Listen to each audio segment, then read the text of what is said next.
redunda en varios problemas, ¿verdad? Como la extensión de la frontera agrícola, lo que decíamos, ampliar esa frontera agrícola por parte de los campesinos, buscando un pedacito de tierra en donde ubicar sus viviendas y en donde generar una producción agrícola que satisfaga sus necesidades alimentarias, ¿verdad? Dando un uso a la tierra, al cambio del uso de la tierra, dando un uso a la tierra que no es acorde a su vocación, que termina por degradarla, por arruinarla, por afectar sus capacidades físicas, biológicas, sus capacidades orgánicas, sus capacidades químicas, ¿verdad? Terminando con su productividad. Algunas prácticas que se utilizan también para producir la tierra y que son tradicionales, transmitidas generacionalmente, ¿verdad? Y que no son precisamente lo mejor para conservar las propiedades productivas del suelo, como la roza y la quema que destruye el bosque primario. Los campesinos cosechan y el remanente, la basura que queda luego de la cosecha, la queman sobre el mismo suelo y con esto están quemando sus propiedades químicas, orgánicas y físicas, ¿verdad? Y que lo hace productivo. Entonces terminan con sus capacidades productivas. Una drástica reducción de la cubierta boscosa, ¿verdad? Y que les decía, esto altera el ciclo hidrológico. Por ejemplo, donde no hay árboles, no hay raíces y esto propicia la escorrentía, ¿verdad? Cuando llueve, por ejemplo, no hay mantos freáticos, no existe la capacidad del suelo de generar depósitos naturales de agua porque el agua corre, no porque no hay árboles, no hay raíces, corre y la escorrentía se lleva las capacidades, las propiedades físicas, químicas y orgánicas del suelo. Porque el agua ya vimos la fuerza que tiene, ¿verdad? Arrasa con todo y en este caso arrasa con las propiedades de los suelos, sus propiedades productivas y también arrasa con las vidas, con muchas vidas humanas, ¿verdad? Y todo lo que encuentre a su paso, lamentablemente. Esto afecta también la pérdida de la biodiversidad. Muchas especies animales que están en peligro de extinción porque se está acabando con su hábitat natural, ¿verdad? Y entonces se van extinguiendo esas especies animales y el mismo ser humano, jóvenes, porque ya dijimos esas pérdidas de vidas humanas, ¿verdad? Entonces, con ello el deterioro de los suelos por contaminación y erosión es increíble. En Guatemala hay una gran cantidad de suelo que es improductivo, que está totalmente erosionado. Entonces, eso ya no se cuenta, ¿verdad? Entre la superficie territorial que puede ser explotada agrícolamente o pecuariamente por el ser humano, porque ya dejó de ser productivo.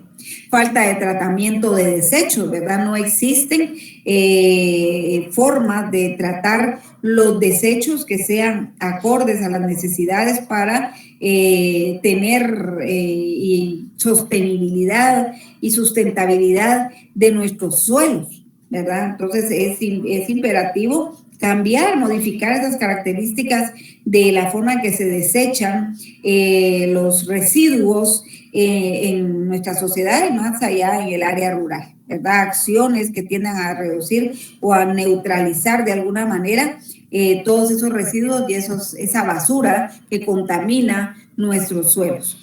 Y con ello la falta de sostenibilidad y desastres ambientales como sequías, incendios forestales, huracanes, que de hecho en el caso nuestro pues no nos afectan los huracanes, pero de cualquier manera la colita nos llega, ¿verdad? De las tormentas tropicales, y sin embargo una colita, pero esa colita nos hace pedazos, ¿verdad? Porque no somos resilientes, no estamos preparados para todo ello. Parte de ello es esa relación antagónica tierra-hombre, ¿verdad? Las erupciones volcánicas que ya lamentablemente vimos nosotros lo que son capaces de hacer esas erupciones volcánicas. Las inundaciones, máxime ahorita en esta época lo vemos, los deslaves, ¿verdad? Los aludes, que los aludes son desplazamientos de tierras, ¿verdad? Igual que los deslaves, ¿verdad? De tierras de ladera, tierras montañosas, en donde caen cantidades de tierra que pueden destruir y pueden perjudicar y acabar con todo lo que encuentren a su paso, ¿verdad? la contaminación de las fuentes de agua. Entonces, todo esto, jóvenes, que afecta grandemente el ecosistema, ¿verdad? Y de lo cual nosotros no estamos exentos, porque nos afecta, imagínense el día de ayer lo que ocurrió, ¿verdad? Ahí en Villanueva, que no es el único caso. Tanto aquí en la ciudad capital como en el área rural está pasando eso, están habiendo muchos, abriéndose agujeros, ¿verdad? Por no dar un mantenimiento a la red de vías en donde corre el agua, ¿verdad? Los colectores de agua, no se les da un mantenimiento y se viene a agravar la situación con la caída de las precipitaciones pluviales. Todo eso está afectando, ¿verdad? Entonces, de ahí que sea tan importante retomar esta situación en cuanto a la importancia que reviste el estudio de análisis de la estructura agraria, enmendando todos estos problemas y erradicando todos estos problemas que alteran el ambiente, el ecosistema, y que por supuesto los paganos y las víctimas somos nosotros los seres humanos, ¿verdad? Entonces, jóvenes, concluyendo, reviste importancia económica, política, social y ecológica, analizar y estudiar la estructura agraria, pero más allá de ello, luego de su análisis y estudio, llevar a cabo medidas y estrategias tendentes a resolver esta problemática, porque es imperativo, es imperativo. Claro que muchos proponen y todo va quedando en el papel, pero en el papel no es necesario ejecutar, ¿verdad? Resolver esta situación. Entonces, esos jóvenes, en cuanto a esto que es la importancia y trascendencia del estudio y análisis de la estructura agraria. Y continuando, jóvenes, con las etapas en las que discurre esto, que es la estructura agraria en Guatemala. Ya hablamos de la primera etapa, que se refiere a ese régimen colonial de tierras y a esos 5 principios en los que estuvo fundamentado, ¿verdad? Esos 5 principios de la política agraria colonial. Y decíamos que ese periodo colonial termina con una alta concentración de la tierra, ¿verdad? Y así inicia el periodo independiente. De igual manera, inicia con una matriz de gran concentración de la propiedad rural, ¿verdad? Y lamentablemente así es como va a seguir, y esa dinámica se va a reproducir, chicos y chicas, porque el nuevo estado de Guatemala, un estado ya independiente, necesita de dinero para llevar a cabo la administración pública. Y de nuevo vuelve a echar mano de aquello que para nosotros significa la mayor riqueza, que es la tierra, para poder capitalizarse como un estado independiente y llevar a cabo eso que es la administración pública. Entonces, nosotros sabemos que al finalizar ese régimen colonial, lamentablemente Guatemala no había avanzado en otro sector que no fuera la agricultura. Alguna industria incipiente hubo cuando los españoles nos trajeron algunos oficios, ¿verdad? Que nos enseñaron, como la sastrería, la zapatería, la zurrería o los curtidores que curtían y trataban el cuero del ganado, ¿verdad? Pero hasta ahí. Más allá nosotros no fuimos, ¿verdad? En elevar el potencial productivo de la sociedad, en la industrialización, para poder hacer competencia dentro de un mercado que ya iba avanzando dentro de ese modo de producción capitalista. Entonces, al incorporarnos nosotros en esta vida independiente, nuevamente echamos mano de aquello que significaba la mayor riqueza para nosotros, que es la tierra, y la producción y el cultivo de un producto que era fácil de producir y también demandado por la sociedad extranjera, particularmente por el mercado europeo, que es el café. Se establece entonces la venta de tierras baldías. Baldías son tierras que son, por lo general, son tierras nacionales que no están siendo cultivadas, son tierras incultas. Y con ello se capitaliza el correspondiente pago al precio de la tierra, ¿verdad? Precios que eran risibles, ¿verdad? Realmente eran precios simbólicos, porque no pagaban lo que realmente cuesta y el valor que tiene nuestra tierra. Era un regalo ya en ese momento del régimen de cafetaleros hacia aquellos que querían tierra, ¿verdad? Porque pagaban precios simbólicos. Entonces, Se establece también para aquellos campesinos pobres que no tienen tierra y que tampoco tienen dinero, una forma de renta feudal, que es el censo enfiteutique. El censo enfiteutique es el uso de la tierra de manera permanente o por largo tiempo, el uso útil de la tierra de manera permanente o por largo tiempo a cambio del pago de un canon anual a las municipalidades, ¿verdad? Entonces, ese es el censo enfiteutique, la cesión perpetua o por largo tiempo del uso útil de la tierra a cambio del pago de un canon anual a las municipalidades. Ese canon era una especie de impuesto o arbitrio que se pagaba a las municipalidades por la tierra, era una especie de ceder la tierra en usufructo, pero finalmente no es de ellos, no es de su propiedad. De tal forma que este censo enfiteutique terminó en 1877. En 1877 se da la redención del censo enfiteutique y los campesinos otra vez quedan desposeídos de las tierras, no pueden trabajar la tierra, y esto fue de manera intencional para obligarlos a ir a trabajar a ese régimen de café, con ese régimen de cafetaleros, a la producción y a la cosecha de café, ¿verdad? Entonces eso era lo más importante en aquel momento. En 1871 asume la presidencia el presidente en aquel momento, Miguel García Granados, ¿verdad? Esto fue de 1871 a 1873. Y con él todo el impulso a la reforma liberal en Guatemala que se pretendía que se propagara a toda Centroamérica. Posteriormente, en 1873, asume el poder el general Justo Rufino Barrios, siguiendo, ¿verdad?, todos los impulsos puestos de manifiesto por su predecesor, que fue el presidente Miguel García Granados. Con ello, el apoyo a ese régimen, a esas reformas liberales, ¿verdad?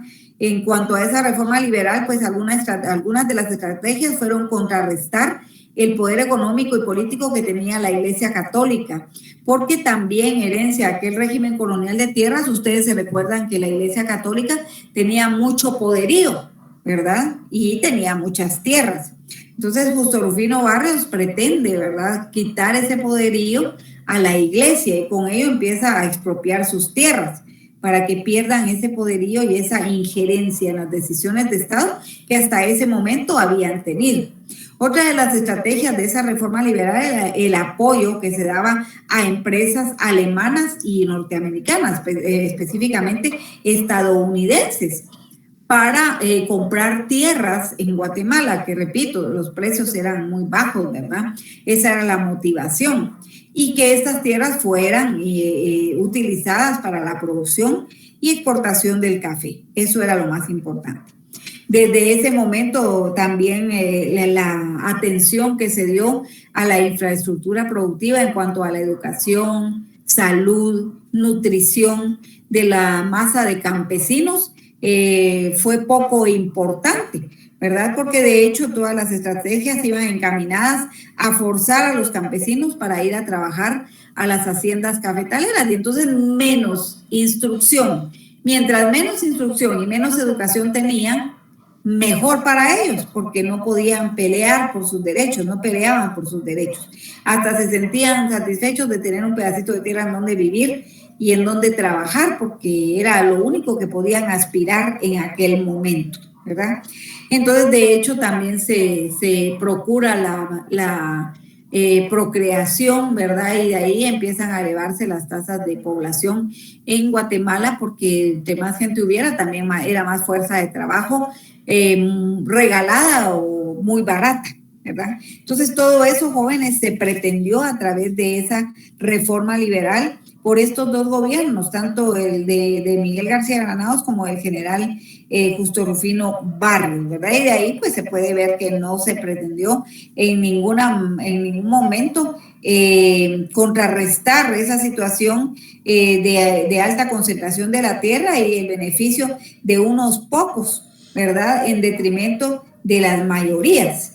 Entonces, desde ese momento todo el impulso iba dirigido a favorecer esa producción y exportación del café, ¿verdad? En cuanto a los aspectos económicos relevantes de esa reforma liberal, en lo que se refiere a eso que es lo económico, durante ese tiempo se fomentó de alguna manera mayor actividad mediante la introducción del producto y la exportación del café, la posibilitación de fundar algunos bancos, ¿verdad? Establecer instituciones bancarias para financiar las operaciones dedicadas a la producción y comercialización del café, ¿verdad?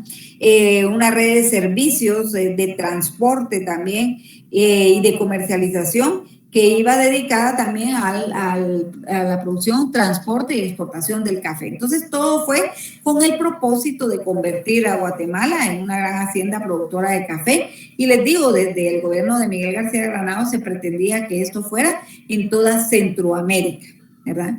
Entonces, con el general Justinio Barrios, todo el apoyo al régimen cafetalero.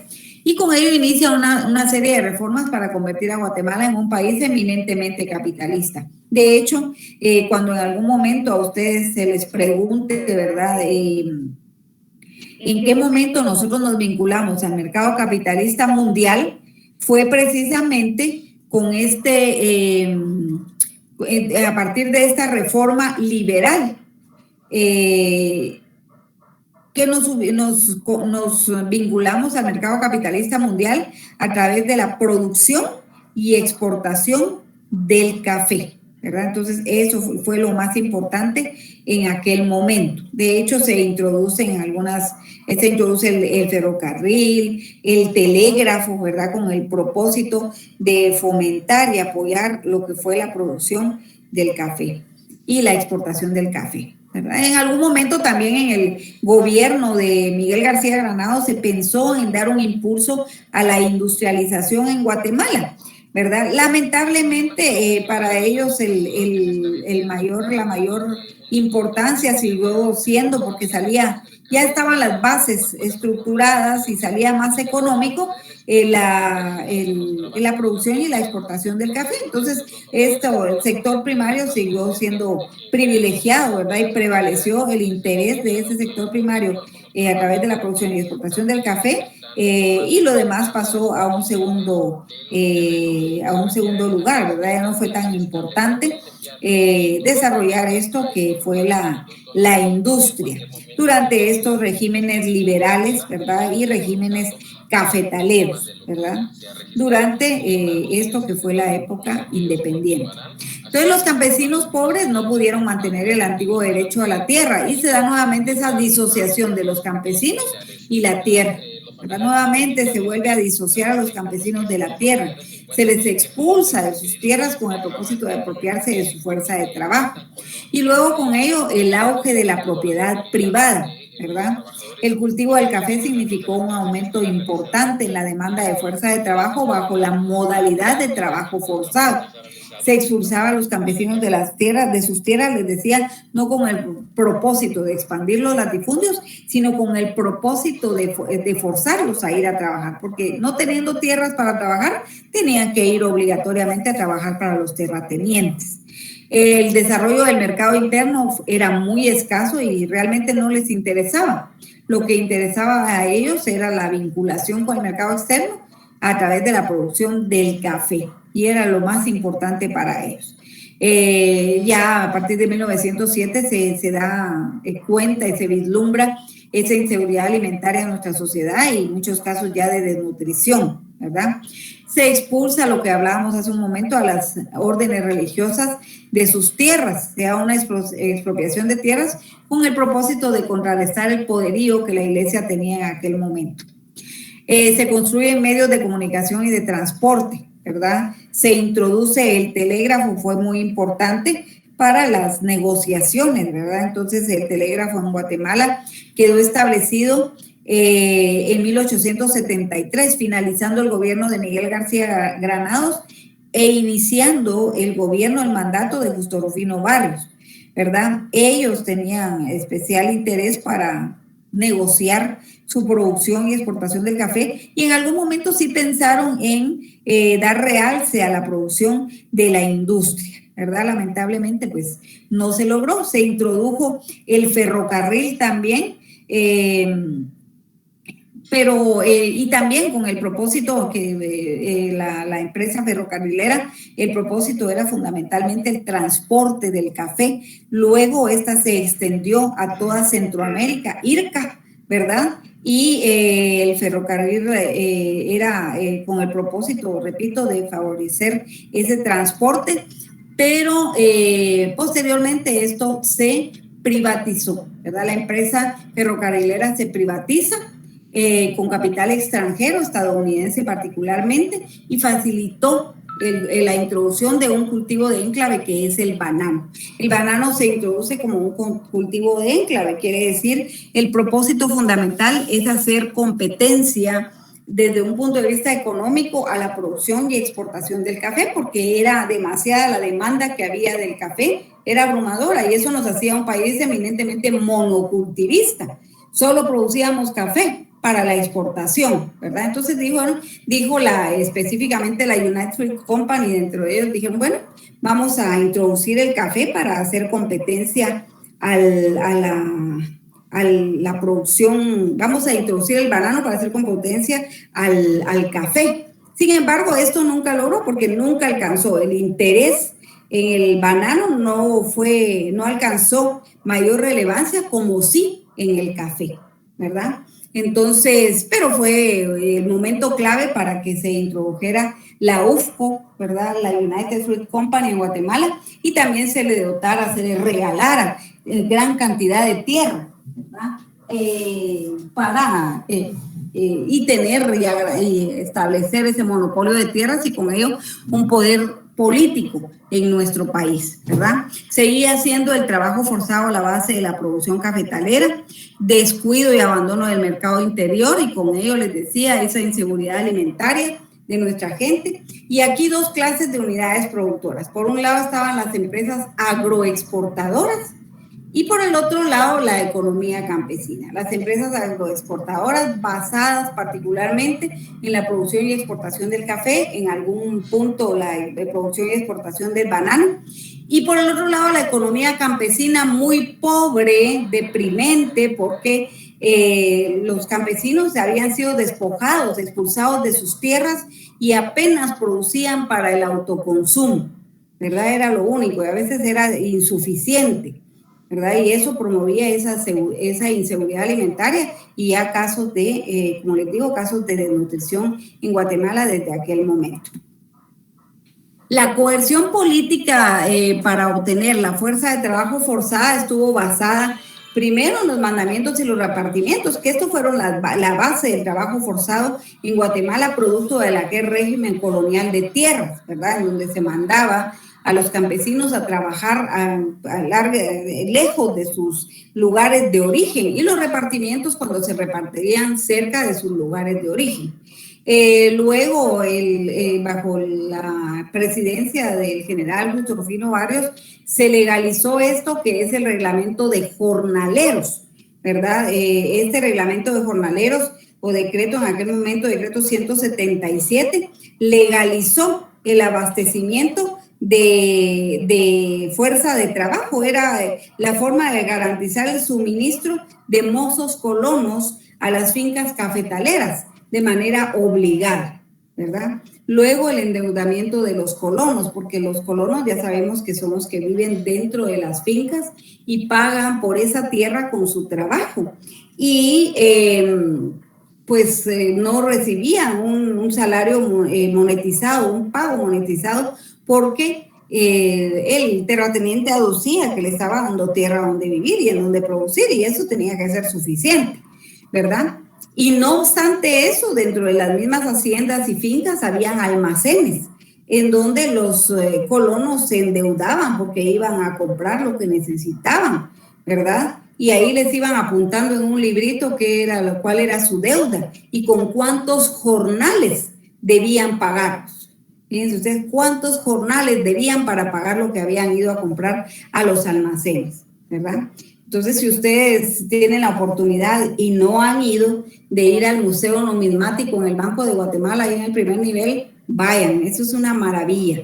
Ahí van a encontrar ustedes todos estos vestigios, todo de lo que se está hablando, y los libros en donde están anotados los colonos y todo lo que deben, incluso los billetes que tenía cada hacienda, cada finca, porque cada hacienda y cada finca tenía su propia moneda, sus propios billetes. Ahí van a encontrar todo ello y en realidad van a ver qué es realidad, ¿verdad? En Guatemala. La ley contra la vagancia y el boleto de vialidad, que son más actuales, esto ya fue en el gobierno del presidente Jorge Ubico, que también era terrateniente y también era parte de ese régimen cafetalero en Guatemala. La ley contra la vagancia, que penaliza la improductividad, y el boleto de la vialidad, que en aquel momento fue el núcleo del sistema de trabajo forzado. Si en algún momento se encontraba a un campesino, se le increpaba, ¿verdad? ¿Qué anda haciendo aquí? ¿Para qué hacendado o finquero trabaja? Y si el campesino no tenía su boleto de vialidad en donde constaba para qué hacendado o finquero trabajaba y cuáles eran los jornales de trabajo, era considerado vago y de inmediato se le conducía, se le capturaba y se le mandaba a trabajar para el Estado, ¿verdad? Así como a cualquier preso que se le capturaba por un delito, así a aquellos que se consideraban vagos. Y se les mandaba a edificar obras en favor del Estado, ¿verdad? Algunas carreteras, puentes, edificaciones, producto de ello el edificio de la Policía Nacional, el Palacio Nacional de la Cultura, el Palacio de la Policía Nacional, que son obras que se realizaron producto de esa ley contra la vagancia, de ese boleto de la vialidad en su momento, y algunos puentes, como el puente de los esclavos o el puente de la gloria, ¿verdad? Que todavía son vestigio ahí de lo que se hizo por parte de estos campesinos considerados vagos en su momento, ¿verdad? Entonces, ahí estamos con esto que es esa época independiente. Y la actual estructura de Guatemala entonces se origina cuando la producción nacional de exportación se vincula al mercado mundial por medio del cultivo del café a partir de aquella reforma liberal, a partir de aquella reforma liberal iniciada en 1871. Y la primera fase del desarrollo capitalista en Guatemala, ese primer auge de la producción, ese primer auge del capitalismo en Guatemala se da con la producción y exportación del café a finales del siglo XIX y finalizando la Segunda Guerra Mundial. La Segunda Guerra Mundial finalizó por ahí por 1945 y este auge exportador del café se da precisamente durante esa reforma liberal a partir de 1871 y 1944, antes de esto que fue la Revolución de Octubre. Durante esta época independiente, jóvenes, de hasta 1944, la forma de producir en Guatemala era un sistema mixto, ¿verdad? Antes de la revolución de 1944 existía un sistema combinado de producir dentro de la estructura agraria en Guatemala, ¿verdad? Esto fue en la primera mitad del siglo XX. Era un sistema de agroexportación por un lado, basado en la producción y exportación del café, y por el otro lado la economía campesina, en donde apenas y de una manera muy triste, ¿verdad? Y precaria, los campesinos lograban producir aquellos granos básicos como el maíz, el frijol, el arroz, y también producían chile, que era lo que sustentaba sus costumbres alimentarias, ¿verdad? Muchas veces con mucha dificultad dentro de esa economía campesina. Entonces a esto es lo que se le llama en ese momento un sistema mixto de producir, ¿verdad? En esto que fue toda la época independiente. Ese sistema mixto estaba determinado por 5 elementos importantes. Número 1, por favor.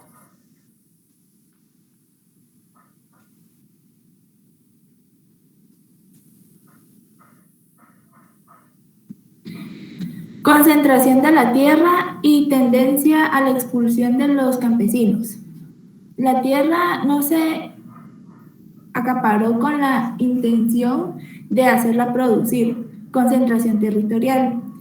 En la última parte del siglo XX, el subempleo y la superpoblación del campo se manifestaron como resultado de las altas tasas de crecimiento demográfico. Las tierras ociosas excedían la superficie de las tierras aprovechadas, despilfarro de recursos en la economía. Las fincas menores utilizaban casi el 100% de su superficie y las fincas mayores solo el 5.7%, sistema incapaz de mostrar el desarrollo de una economía moderna con un vigoroso mercado interno. Gracias. Entonces, esto fue durante toda esa época independiente, antes de 1944, y este es el primer elemento en el que se fundamentaba esa producción dentro de ese sistema mixto, ¿verdad? En el área rural. Entonces, esa expulsión de los campesinos que les decía no era con el objetivo de ampliar los latifundios, sino con el objetivo de expulsarlos y apropiarse de su fuerza de trabajo. De hecho, este subempleo a través de los jornales extenuantes, de las jornadas extenuantes de trabajo a partir de aquel reglamento de jornaleros, ¿verdad?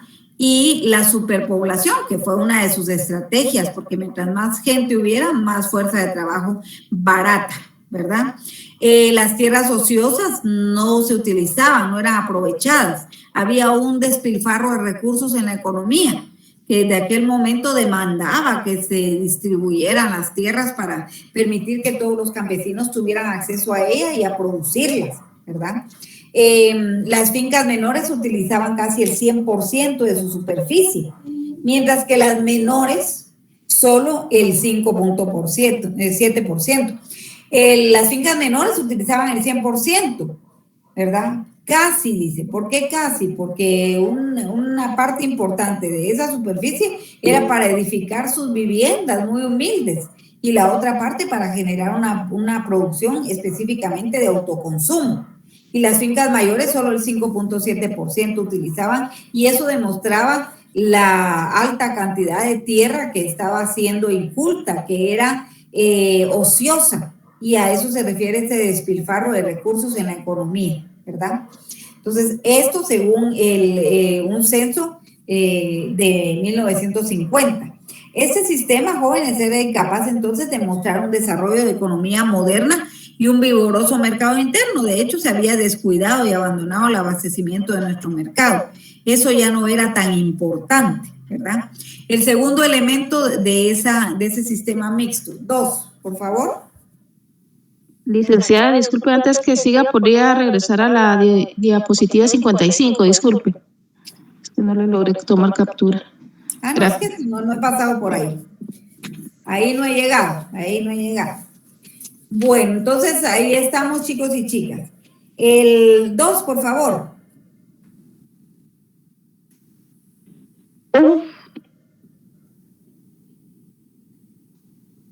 Dos.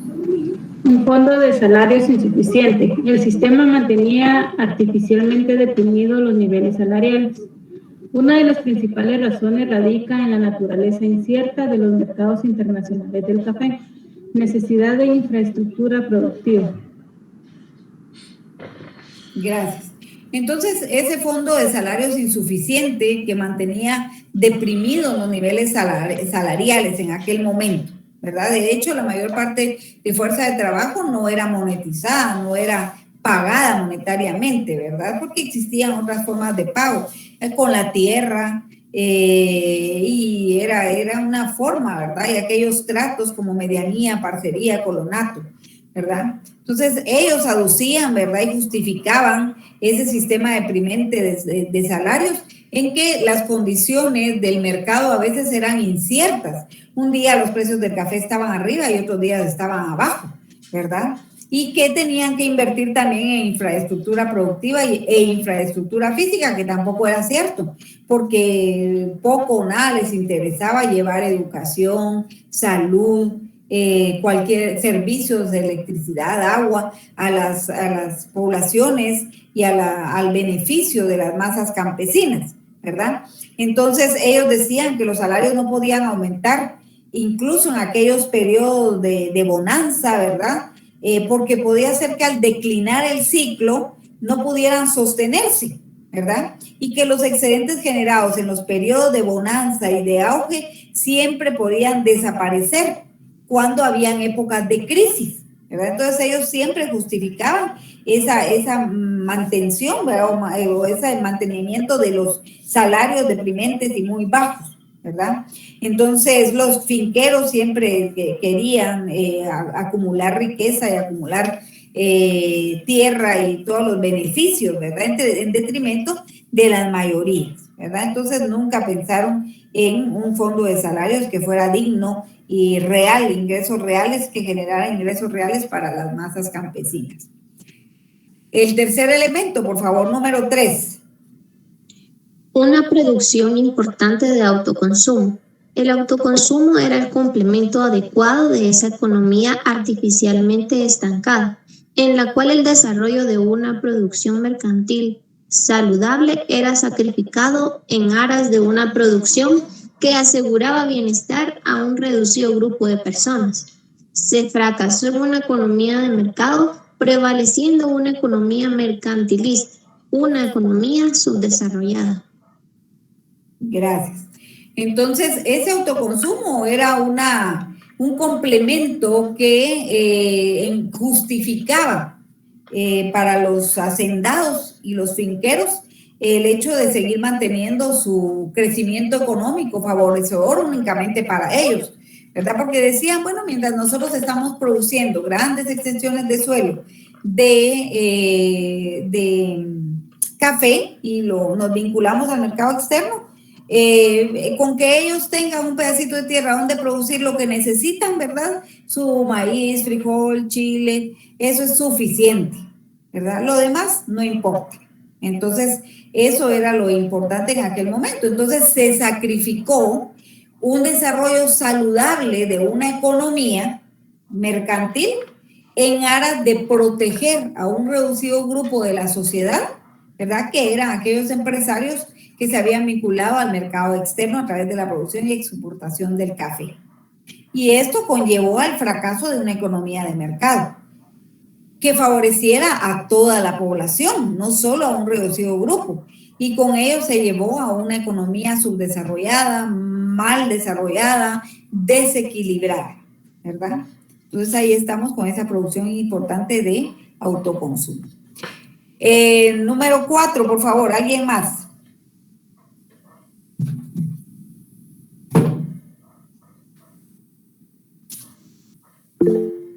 Por favor.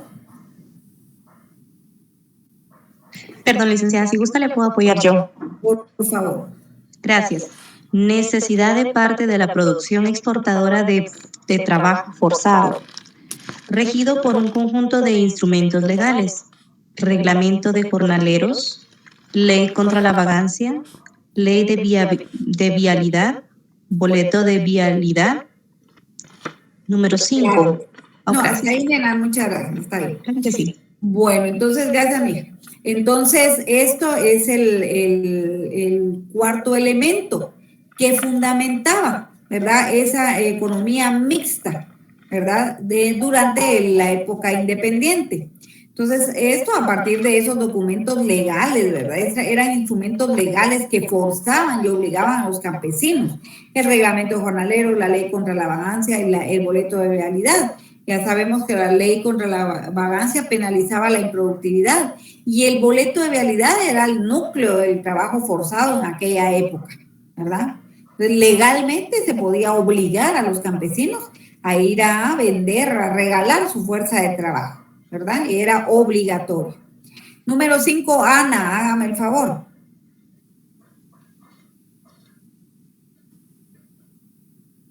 Claro que sí, licenciada. Ya estaba triste que me había tocado uno chiquito. Bueno.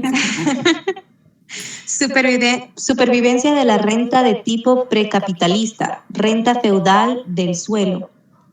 resultado de la falta de desarrollo de la producción agrícola mercantil, ausencia de una economía monetaria y de un sistema de salario desarrollado.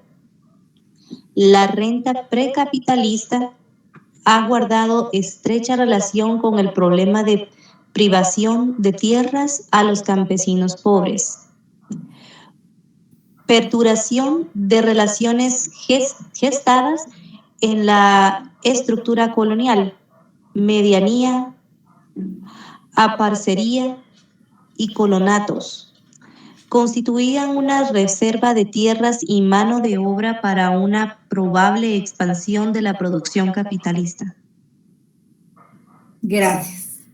Entonces ahí estamos con esto que es la supervivencia de renta de tipo precapitalista, ¿verdad? Entonces todas esas formas y esas prácticas de servidumbre utilizadas en el área rural que evidenciaban esa falta de desarrollo de una producción mercantil que beneficiara a todos, ¿verdad? No existía una economía monetaria, un ingreso real para los campesinos que les permitiera satisfacer sus necesidades. Y esto era propicio para fomentar el abastecimiento de fuerza de trabajo forzada.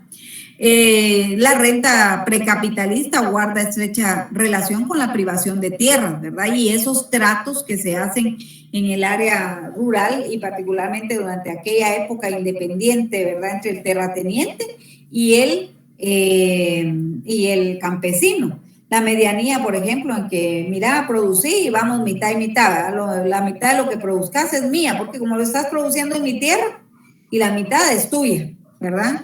La parcería, que es un trato, también es un contrato, este es producto de aquel régimen colonial de tierras porque lo trajeron los españoles, ¿verdad? Y en donde el dueño de la tierra, el terrateniente y el aparcero, el campesino se ponen de acuerdo, ¿verdad? En generar una producción. Por ejemplo, mire, patrón, fíjese que yo quiero decirle, quiero generar una producción de tomate. Entonces yo quisiera ver si lo producimos, patrón, mire ahí en un pedazo de tierra, vaya vos, pero produzcámoslo, ¿verdad? Entrale. Va, ahí estamos. Entonces el campesino pone su trabajo, ¿verdad? Siembra, cuida, abona, cosecha, ¿verdad? Y ya cuando está la cosecha, le dice, patroncito, fíjese que ya está ahí, ya coseché, aquí está, bueno, vos. Entonces ya sabes, me das la mitad de lo que produciste, la mitad te queda a vos, y ahí con lo que vendas, me pagás la renta por el suelo, porque el suelo es mío. Ahí te recordás, me tenés que pagar la renta, ¿verdad? Entonces, eso es la parcería, y el colonato que ya sabemos nosotros, ¿verdad? Espérenme, chicos, que mi coordinador me está pidiendo una información urgente, pero ahí estoy.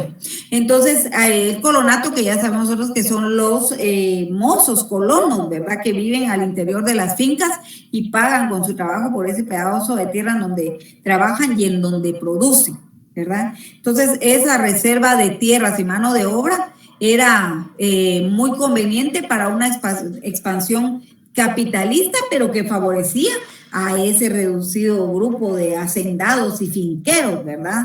Que producían y exportaban el café.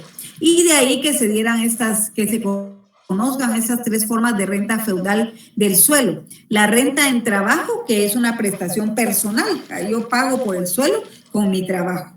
La renta en especie, que es que el campesino paga con lo que está produciendo, parte de lo que está produciendo es para pagar la renta por ese suelo.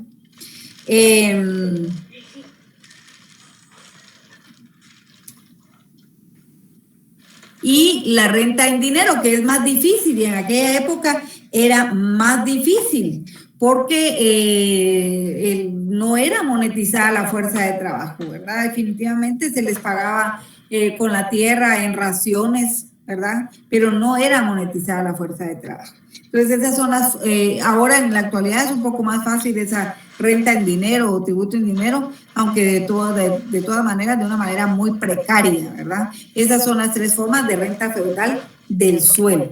Y esos son los 5 elementos entonces en que se fundamentó, ¿verdad? esa forma de renta, perdón, ese sistema mixto de combinado de producir. Por un lado, las empresas agroexportadoras y por el otro lado, la economía campesina. En conclusión, jóvenes, leamos acá abajo, por favor, este sistema.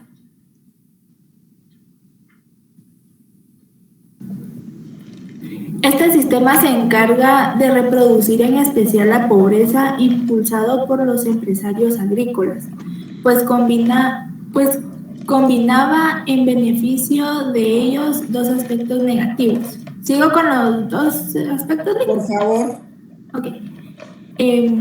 Su desarrollo al interior de la economía y aprovechamiento de la falta de progreso en el mercado de mano de obra, perdón. Lo leí al revés. Dependencia hacia el exterior, vulnerabilidad marcada hacia las condiciones del mercado internacional, donde los compradores establecen precios, calidades y cantidades a comerciar. Gracias. Entonces, este sistema, jóvenes, se encargó desde aquel momento en reproducir la pobreza, en profundizarla, ¿verdad? Combinando esos dos aspectos, tanto el subdesarrollo, ¿verdad?, al interior de nuestra economía y la dependencia hacia el exterior, ¿verdad?, haciéndonos altamente vulnerables, porque ellos establecen precios, demandan calidades, demandan cantidades, formas, ¿verdad?, de lo que se va a comerciar.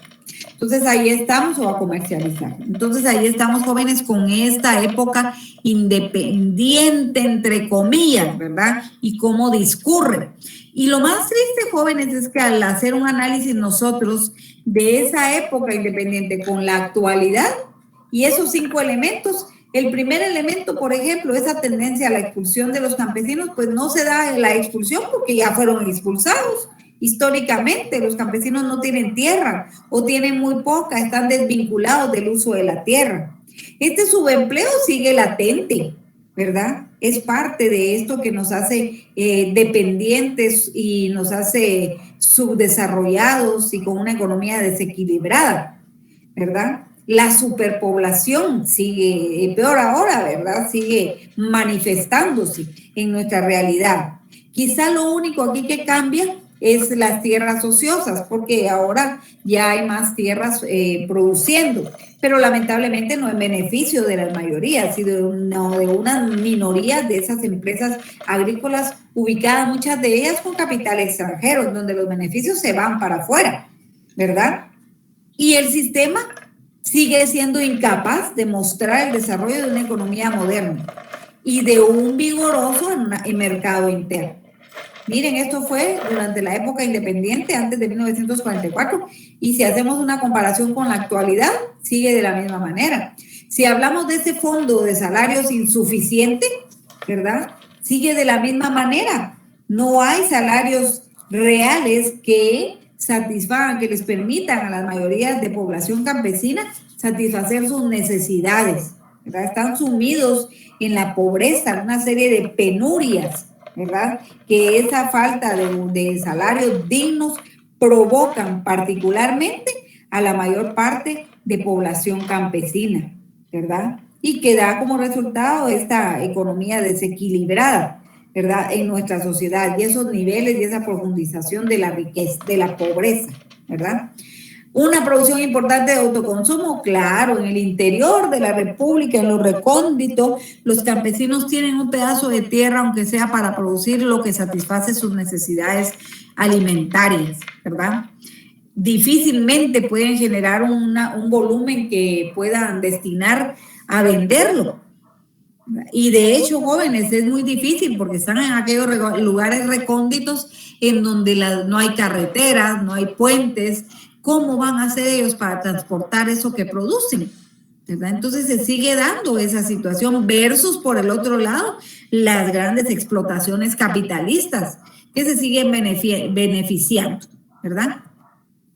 Quizá este último, el cuarto elemento, el número 4, es el que ha cambiado radicalmente porque ya no existen esos instrumentos legales para forzar a los trabajadores.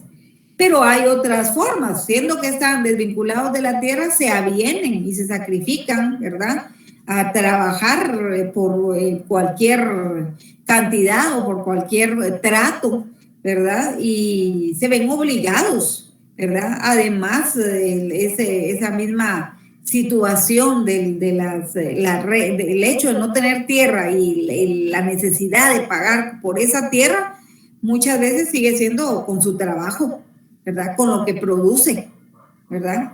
Y el número 5, esa renta de tipo precapitalista que se sigue evidenciando también en el área rural. A estas alturas todavía se sigue hablando de medianía, tal vez no se habla tanto de la parcería como cuanto del colonato, la medianía, o el pago en raciones por el trabajo, ¿verdad? Esa renta en trabajo, la prestación personal o la renta pagando en especie, o el tributo en dinero, que hay algunos campesinos que sí logran hacer un trato con algún terrateniente que les da una tierrita, ahí te la voy a dar en alquiler, pues cuando generes la venta de tu producción me pagas la renta, ¿verdad? Entonces, algunos sí han logrado hacerlo, ¿verdad? Entonces, ahí estamos jóvenes, pero lamentablemente esto fue antes del 1944 y se sigue dando en la actualidad, producto de ese movimiento contrarrevolucionario que evitó que siguiera ese proceso de reforma agraria en Guatemala, que sí fue un cambio muy palpable y muy productivo en nuestro medio. Entonces, la Revolución de Octubre de 1944. Esta Revolución de Octubre de 1944 fue un movimiento efectuado, leamos por favor chicos y chicas desde el título.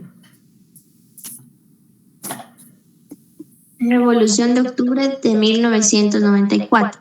Movimiento efectuado por militares, estudiantes y trabajadores, derrocó al gobierno de Federico Ponce Báides, dando lugar a las primeras elecciones libres. Inició un periodo de 10 años de modernización del Estado en beneficio de las mayorías. 10 años de primavera o la edad de oro de Guatemala. Gracias. Entonces ahí estamos con esa revolución de 1944. Esto fue importante porque es un movimiento en el que por primera vez los campesinos tienen voz y voto, ¿verdad? Son partícipes ellos de un proceso de cambios que les van a beneficiar particularmente a ellos, ¿verdad? Este movimiento efectuado por militares, estudiantes, trabajadores, campesinos, derrocó al gobierno de Federico Ponce Báides. Muchos dicen y piensan que fue al gobierno de Jorge Ubico, pero en realidad Jorge Ubico, presionado por los sectores en aquel momento que exigían su renuncia, él tuvo 2 periodos en la presidencia que fue aceptado, ¿verdad? Bueno, dijeron los 2 periodos, pero cuando se quiso imponer un tercer periodo ya la gente ya no lo soportó, ya no lo aguantó, ¿verdad? Entonces le empezaron a solicitar su renuncia porque era demasiado la pobreza que se percibía y el sometimiento y el abuso en un determinado momento. Y en junio de 1944 Jorge Ubico renuncia, ¿verdad? Y entonces una junta militar asume el poder y pone en la presidencia a Federico Ponce Báides, ¿verdad? Quien es derrocado tras ese movimiento revolucionario el 20 de octubre de 1944, y con ello inicia un periodo que fue denominado los 10 años de primavera o la edad de oro en Guatemala, ¿verdad? Porque se pretendió modernizar al Estado de Guatemala en beneficio de las mayorías, en beneficio de todos, ¿verdad? Uno de los primeros decretos de la Junta Revolucionaria fue la supresión del boleto de viabilidad. Y en el siguiente año se derogó la ley contra la vagancia. Entonces todo iba tendente a eliminar todas aquellas prácticas feudales y de servidumbre en nuestra sociedad. Se estableció la ley de arrendamiento forzoso destinada a aumentar la producción agropecuaria y regular los contratos de arrendamiento. Entonces esto conllevaba a que hubiese la posibilidad de de que todos los campesinos tuvieran un pedazo de tierra en donde producir. Como no tenían para pagar la renta, bueno, genere su producción, póngala a la venta en el mercado interno y cuando tenga su ingreso viene y nos paga la renta. Y entonces el propósito era fomentar la producción y que todos estuvieran produciendo al mismo tiempo, ¿verdad? Probablemente si estos cambios hubieran seguido, hubiéramos llegado al desarrollo capitalista en el agro a través de una vía farmer, rápida, ¿verdad? Se estableció una estrategia de reforma agraria y en general se buscó eliminar las formas de renta precapitalistas, ¿verdad? Buscando el establecimiento de una renta de la tierra que fuera moderna y que fuera capitalista. En ningún momento se habló de que fuera esto comunismo, ¿verdad? En ningún momento. Hablemos entonces de ese periodo de reformas a la estructura agraria y de el decreto 900, que es la ley de reforma agraria. Lick, dejó de presentar su pantalla. Sí, mija, gracias. Sí, dejé de presentar. Gracias, mija. Ahí estamos.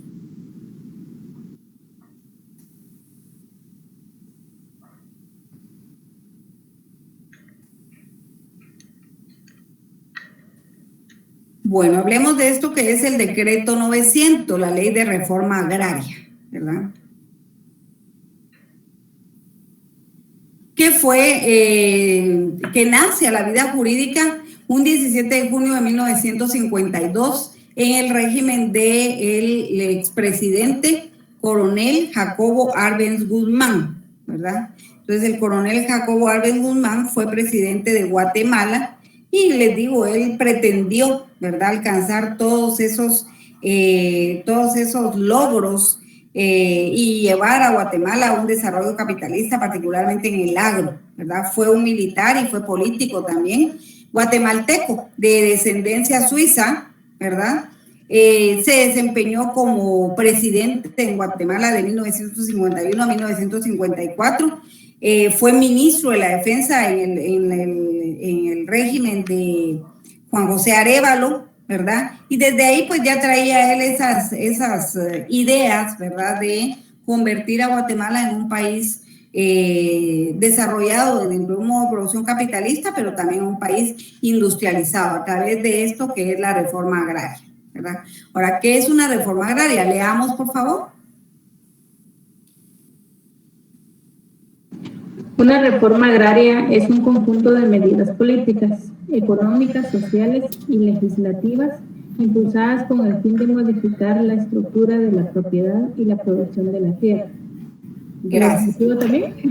No, gracias, muy amable. Entonces, una reforma agraria es eso, medidas políticas, económicas, legislativas, con el propósito, en este caso y para nosotros en ese momento, ¿verdad?, de modificar la estructura de la propiedad de la tierra.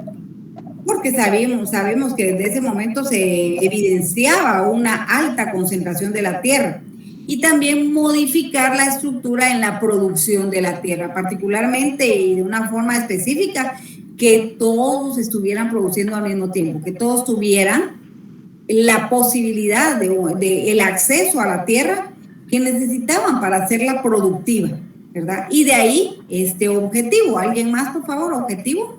El objetivo de la reforma agraria.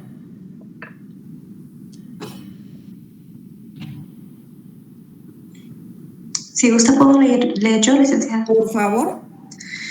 El objetivo de la reforma agraria, de este modo, es reemplazar la clase social de los latifundistas por una clase de medianos y pequeños agricultores, cada uno dueño de su propia porción de tierra para trabajarla. Para lograr esto, es necesario cambiar la tenencia de la tierra para que pase de los pocos latifundistas a los muchos pequeños productores. Gracias. Entonces se pretendía que hubieran pequeños y medianos productores, ¿verdad? La libre hacienda campesina, que todos tuvieran, aunque se oiga hacienda grande, pues no era necesario que fuera tan grande, pero que fuera un pedazo de tierra, una explotación capitalista suficiente para abastecer y satisfacer las necesidades de la familia en cuestión, ¿verdad? Eso era lo que se pretendía a través de la reforma agraria, ¿verdad? El pasar de los latifundistas a los medianos y pequeños agricultores, ¿verdad? Cambiar esa forma de tenencia de la tierra, para que no existan pocos latifundistas concentrando altas cantidades de tierra, ¿verdad? Y que existan muchos pequeños y medianos productores. Entonces, ese era el objetivo de la reforma agraria, ¿verdad? Por favor, leamos acá.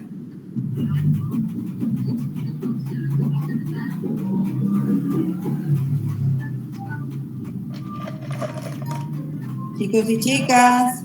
Antecedentes históricos de la reforma agraria.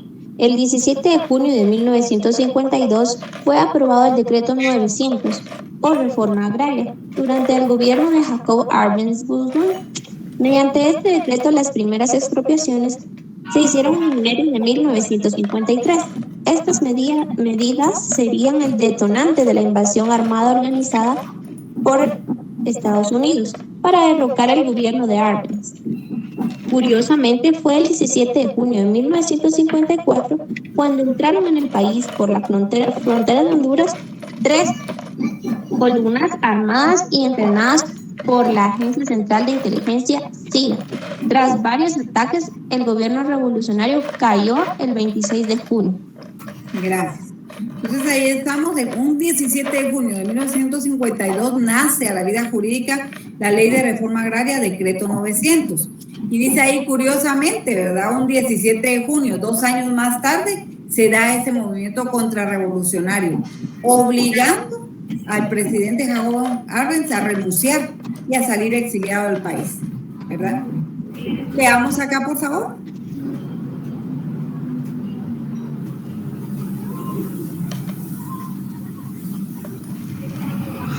El 15 de marzo de 1951 asumió la presidencia de la República de Guatemala el coronel Jacobo Arbenz Guzmán. Fueron tres los principios fundamentales de su gobierno. 1. Convertir a Guatemala, una nación dependiente y de economía semicolonial, en un país económicamente independiente. 2. Transformar a Guatemala de un país atrasado y de economía predominantemente feudal en un país capitalista y moderno. 3. Hacer que esta transformación se llevara a cabo de tal manera que trajera consigo la mayor elevación posible del nivel de vida de las grandes mayorías. Gracias. Entonces, esos fueron los principios en los que se fundamentó el gobierno del coronel Jacobo Arbenz Guzmán, ¿verdad? Convertir a Guatemala, que era un país dependiente y de economía semicolonial, en un país económicamente dependiente. Transformarlo de un país atrasado y con una economía semifeudal o feudal, ¿verdad? En un país que fuera capitalista y moderno. Y que esas transformaciones fueran beneficiosas particularmente para las mayorías y específicamente para las mayorías de población campesina. Eso eran los principios. Y para alcanzarlos, por favor, leamos acá. Dichos principios se traducirían más tarde en el inicio de las siguientes obras de infraestructura básica. Construcción de la hidroeléctrica Purum Marinalá en Escuintla, nacionalización de la empresa eléctrica, construcción de la carretera al Atlántico para romper el monopolio de los ferrocarriles de Centroamérica, construcción del puerto de Santo Tomás bajo el nombre de Matías Galvez. Gracias. Entonces la construcción de todas estas edificaciones se basaban en algo. Lo que se quería en aquel momento era buscar la independencia de Guatemala, la autarquía, ¿verdad? Ser más independientes. Tanto la generación de la energía eléctrica, en principio en Guatemala, fue introducida a través de una empresa alemana y después a través de una empresa estadounidense que introduce la energía eléctrica a la ciudad capital.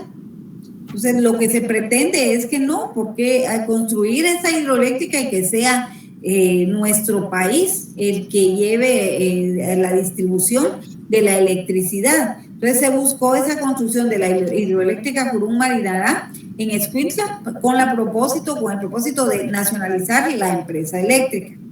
Además, construcción de la carretera al Atlántico. Esto con el propósito de romper el monopolio de los ferrocarriles, de la IRCA, que era con capital estadounidense particularmente. Entonces, no, vamos a tratar de ser más autárquicos, más independientes, ¿verdad? Para el transporte de nuestra producción. Además, la construcción del puerto de Santo Tomás, bajo el nombre de Matías de Gálvez, que ya no se logró hacer, ¿verdad? Durante el gobierno de Jacobo Arbenz ya no se pudo hacer esto. Entonces, Matías de Gálvez es lo que hoy conocemos como Puerto Barrios. Todo iba fundamentado y encaminado a facilitar la comercialización de nuestro producto, pero teniendo el control nosotros mismos, una independencia, una autarquía, ¿verdad? Eso era lo que se pretendía a través de estas estrategias y estos principios. Y llegamos a esto que es el decreto 900, la ley de reforma agraria, ¿verdad? Esta es la ficha técnica. Entonces, tipo de texto, este decreto legislativo creado el 17 de junio de 1952, promulgado el 18 de junio de 1952 y lamentablemente derogado el 25 de junio de 1954. El texto está formado por un preámbulo y 6 títulos con 107 artículos. Idioma español, formato 47 páginas, encontrado en el Congreso de la República y también ubicado en el archivo del Congreso de la República de Guatemala. Los autores, el Congreso de la República de Guatemala, constituido en 1951 en la ciudad de Guatemala. Signatarios, el presidente de Guatemala de aquel entonces, Jacobo Arbenz Guzmán, el ministro de Economía y Trabajo, Roberto Fanjul, presidente y secretario del Congreso de la República. ¿Cuál es la función de la reforma agraria? Leamos, por favor, función.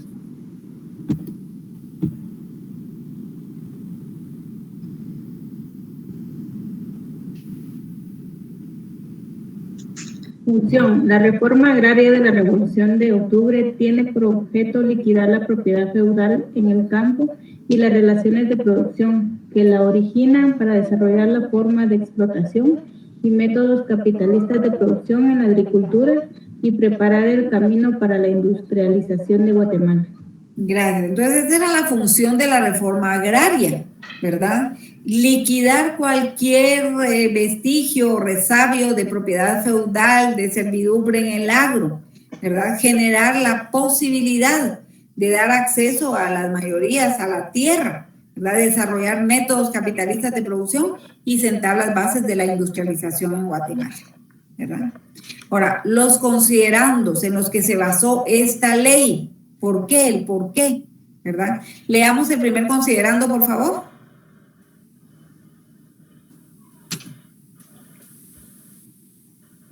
Considerando que uno de los objetivos fundamentales de la Revolución de Octubre es la necesidad de realizar un cambio sustancial en las relaciones de propiedad y en el de las formas de explotación de la tierra, como una medida para superar el atraso económico de Guatemala y mejorar sensiblemente el nivel de vida de las grandes masas de la población. Desde aquel momento ya se evidenciaba esa realidad, ¿verdad? Que estaba resultando en la pobreza y el atraso de nuestra sociedad. Desde aquel momento, ¿verdad? Se miraba la necesidad de realizar un cambio que fuera estructural, ¿verdad? En beneficio de las mayorías, ¿verdad? Y de esa forma, cambios de esa forma de explotación de la tierra, ¿verdad? Como una medida para superar ese atraso en Guatemala. Mejorar el nivel de vida de las grandes masas de población campesina que ya se evidenciaba, pues la pobreza, la desnutrición, todos esos flagelos que le aquejaban desde aquel momento. Segundo, considerando, por favor, ¿alguien más?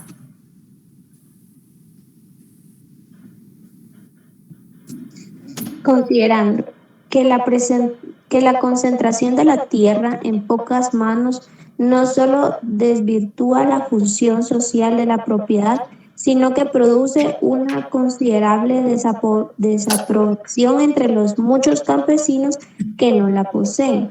No obstante su capacidad para hacerla producir y unos pocos terratenientes que la poseen en cantidades desmedidas, sin cultivarla en toda su extensión o en proporción que justifique su tenencia. Gracias. Entonces, no obstante la capacidad de los campesinos para hacerla producir, no la tienen, ¿verdad? Y hay una considerable desproporción entre los muchos campesinos que no la tienen o que tienen muy poca y aquellos terratenientes que la tienen en grandes cantidades. En aquel momento, pues sin producirla, ¿verdad? Ahora eso ha disminuido porque, repito, la mayor parte hay mucha tierra que sí está siendo productiva y mucha que está siendo explotada por empresas extranjeras, ¿verdad? Que el beneficio se va, no beneficia a nuestra sociedad, menos a esa población campesina. Esto en cuanto a los considerandos de ese decreto 900. Leamos el artículo 1, no lo vamos a leer todo, ¿verdad? Pero algunas cosas muy puntuales e importantes. Artículo 1, por favor.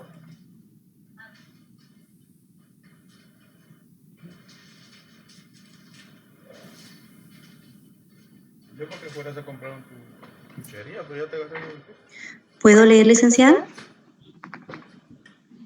Por favor. Claro que sí. Título 1, disposiciones generales de la Ley de Reforma Agraria. Artículo 1. La reforma agraria de la Revolución de Octubre tiene por objeto liquidar la propiedad feudal en el campo y las relaciones de producción que la originan para desarrollar la forma de explotación y métodos capitalistas de producción en la agricultura y preparar el camino para la industrialización de Guatemala. Gracias. Entonces ahí está. Esto es particularmente la función, ¿verdad?, que tenía y que ya leímos, la función que tenía esta reforma agraria, desarrollar métodos capitalistas. En ningún momento fue comunismo como se pregonó, ¿verdad?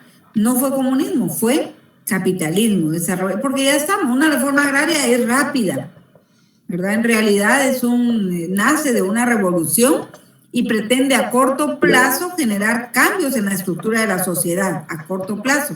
Entonces no da tiempo para cambiar el régimen económico, político y social, pero sí da tiempo para fundamentarlo y desarrollarlo en beneficio de toda la sociedad, ¿verdad? Y sobre todo sentar las bases de la industrialización en Guatemala, que lamentablemente a estas alturas sigue estando pendiente porque no se logró, ¿verdad? ¿Cuáles son los objetivos de la reforma agraria? ¿Alguien más, por favor? Este artículo 3. ¿Qué manda Judith? Perdone. Lo siento, Ligda, se me subió la manita, perdón. Ok. Bueno, ¿quién me hace el favor de leer ese artículo 3, por favor? Artículo 3. Son objetivos esenciales de la reforma agraria. Deben realizar: A. Desarrollar la economía capitalista campesina y la economía capitalista de la agricultura en general. B. Dotar de tierra a los campesinos, mozos, colonos y trabajadores agrícolas que no la poseen o que poseen muy poca. C. Facilitar la investigación de nuevos capitales en la agricultura mediante el arrendamiento capitalista de la tierra nacionalizada. D. Introducir formas de cultivo dotando en especial a los campesinos menos pudientes con ganado de laboreo, fertilizantes, semillas y asistencia técnica necesaria. Y E. Incrementar el crédito agrícola para todos los campesinos y agricultores capitalistas en general. Gracias. Entonces ahí vemos los objetivos, ¿verdad? Entonces, desarrollar una economía capitalista en beneficio de los campesinos, dotarles de tierra, ¿verdad? Tanto para los que tenían poco, para los que no, como para los que no tenían nada, ¿verdad? Facilitar la inversión, dar acceso al crédito agrícola, dar acceso a la capacitación, a la tecnificación, introducir nuevos cultivos, modernizar la producción. Eso era fundamental también para que Guatemala dejara de ser considerada monocultivista, desde luego que todo estaba fundamentado en el café, ¿verdad? Claro, para esto llevó a cabo, como le habíamos leído hace un rato, se llevó a cabo la expropiación de tierras y por supuesto que eso no gustó, ¿verdad? Entonces las tierras cuya expropiación se ordenaron para realizar los objetivos señalados en los artículos anteriores pasaban a ser parte del Estado, ¿verdad? Pasaban a incorporarse al patrimonio de la nación, ¿verdad? El Estado, por medio del Departamento Agrario Nacional, ya teniéndolas, procedía a parcelarlas y a darlas a los mozos, que tampoco se los regalaba a los mozos colonos, a los campesinos, tampoco era un regalo, ¿verdad? Se las daba en forma de usufructo, pero tenían que pagar por ellas. El 3% de su cosecha tenían que aportarlo al Estado, ¿verdad? Y con eso también tenían la posibilidad de que al cabo del tiempo redimir la deuda.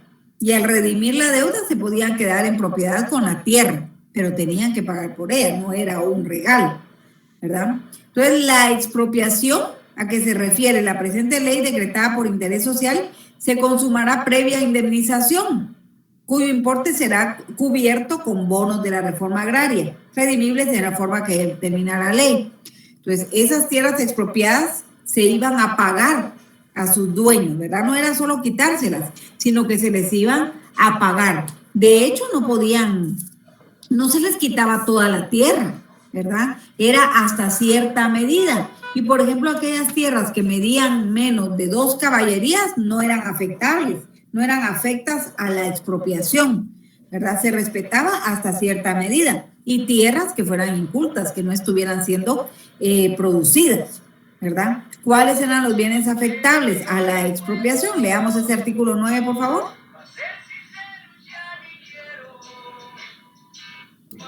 Artículo 9. Son afectadas por la reforma agraria las tierras en herencia, las tierras no cultivadas directamente o por cuenta del propietario de ellas, las tierras dadas en arrendamiento en cualquier forma, las tierras necesarias para formar la población urbana a que se refiere la presente ley, las fincas del Estado denominadas fincas nacionales o los bienes inmuebles rústicos nacionales, salvo las excepciones de la ley, las tierras municipales en las condiciones que la ley señale, los accesos que previa denuncia resulten en cualquier remedida de bienes rústicos, particulares y municipales, y los excedentes de agua que los propietarios no utilicen en el riesgo de sus tierras o para fines industriales, así como las que sobrepasan el volumen racional o necesario para sus cultivos.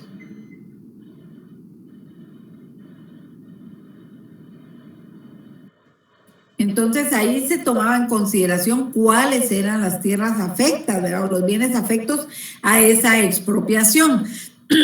También se consideraba una remedición de las tierras, ¿verdad? Que eso tampoco les gustó, ¿verdad? A los hacendados y a los finqueros. Tampoco les gustó porque había que remedir y entonces los excesos de esas tierras, según las medidas que tenían registradas, iban a ser repartidas a los campesinos. Se les iba a quitar, ¿verdad? Y por supuesto, eso no se les iba a indemnizar porque no eran de ellos. Entonces tampoco les gustó eso, ¿verdad? Las fincas, las tierras de fincas nacionales, si democráticamente así lo solicita la mayoría de sus trabajadores en cada lugar, podrán ser repartidas, ¿verdad? Entonces, el objetivo era que todos los campesinos tuvieran tierra para trabajarla, ¿verdad? Todos aquellos a quienes se les haya adjudicado en usufructo parcelas de fincas nacionales o de cualquiera tierra de la nación o nacionalizadas, le entregarán al Departamento Agrario Nacional el 3% anual del valor de la cosecha de cada año, hasta que quede redimida la deuda, que era lo que les comentaba hace un rato, ¿verdad? Entonces no era un regalo para los campesinos, tenían que pagar por esa tierra, ¿verdad? Cualquier persona, sea o no agricultor, que disponga de capital, tendrá derecho a solicitar el arrendamiento de las tierras nacionales siempre que garantice un porcentaje de la inversión necesaria para explotarlas, y el cual será fijado por el Departamento Agrario Nacional. Entonces, todo, jóvenes, todo fue considerado para beneficiar a todos, y no es que fuera en perjuicio de nadie realmente esto que fue la reforma agraria. Indemnización, dice, una vez concluido el procedimiento de expropiación que determina la presente ley, acordada aquella y fijado el valor de la tierra expropiada, con base en el informe de la Oficina Revisora de la Matrícula Fiscal, el Departamento Agrario Nacional cubrirá el importe correspondiente con bonos de la reforma agraria. Es decir, se le va a pagar, ¿verdad?, a aquellos a los que se les expropió la tierra. Era claro que a 25 años plazo, pero se les iba a pagar, ¿verdad? De todos modos, no la estaban cultivando.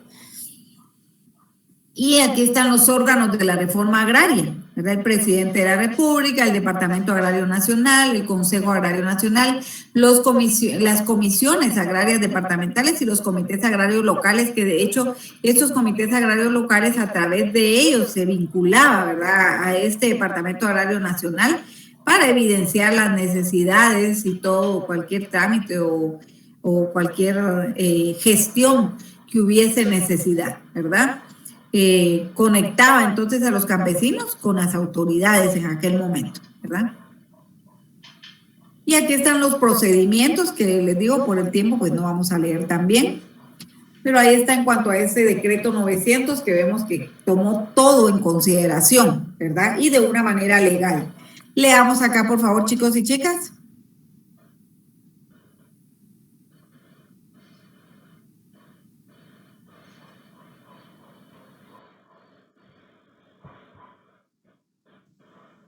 La ley de la reforma agraria estuvo vigente hasta finales de junio de 1954, aplicándose solamente durante 18 meses, época en la cual fue derrocado el gobierno de Arbenz, cerrando así el ciclo de transformaciones iniciado en 1944.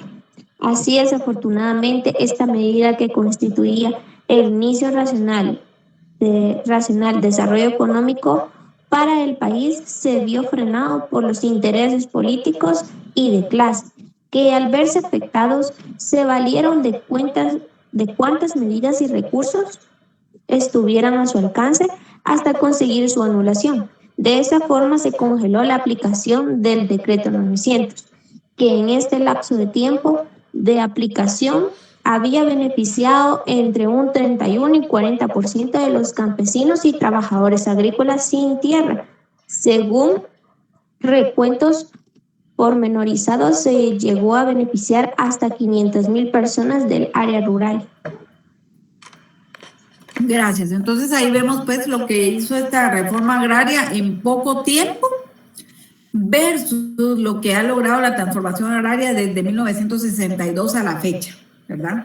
Lamentablemente, por intereses políticos y de clase fue contravertido este movimiento de reforma agraria, ¿verdad? Esta reforma agraria, este movimiento contrarrevolucionario que logró poner en vigencia esa reforma agraria, ¿verdad? Sin embargo, no podemos negar que muchas familias fueron beneficiadas, ¿verdad?, con esta reforma agraria. De hecho, en la actualidad todavía existen algunos parcelamientos originados en esa reforma agraria. Nueva Concepción, La Máquina, en La Gomera. Entonces, hay varios parcelamientos que todavía dan cuenta histórica de beneficio que generó esta reforma agraria. Ahora, estructura de la reforma agraria. ¿Cómo estaba estructurada la sociedad y por qué demandaba urgentemente esta reforma agraria? Entonces, estuvo determinada, dice, por la forma de tenencia y aprovechamiento de la tierra semifeudal, cuya distribución se puede resumir de la siguiente manera. Por un lado estaban las tierras nacionales, baldíos y tierras nacionales que no estaban siendo aprovechadas, no estaban siendo cultivadas, eran tierras incultas. Entonces, obligación del Estado era realmente parcelarlas, repartirlas para que todos los campesinos las pudieran trabajar.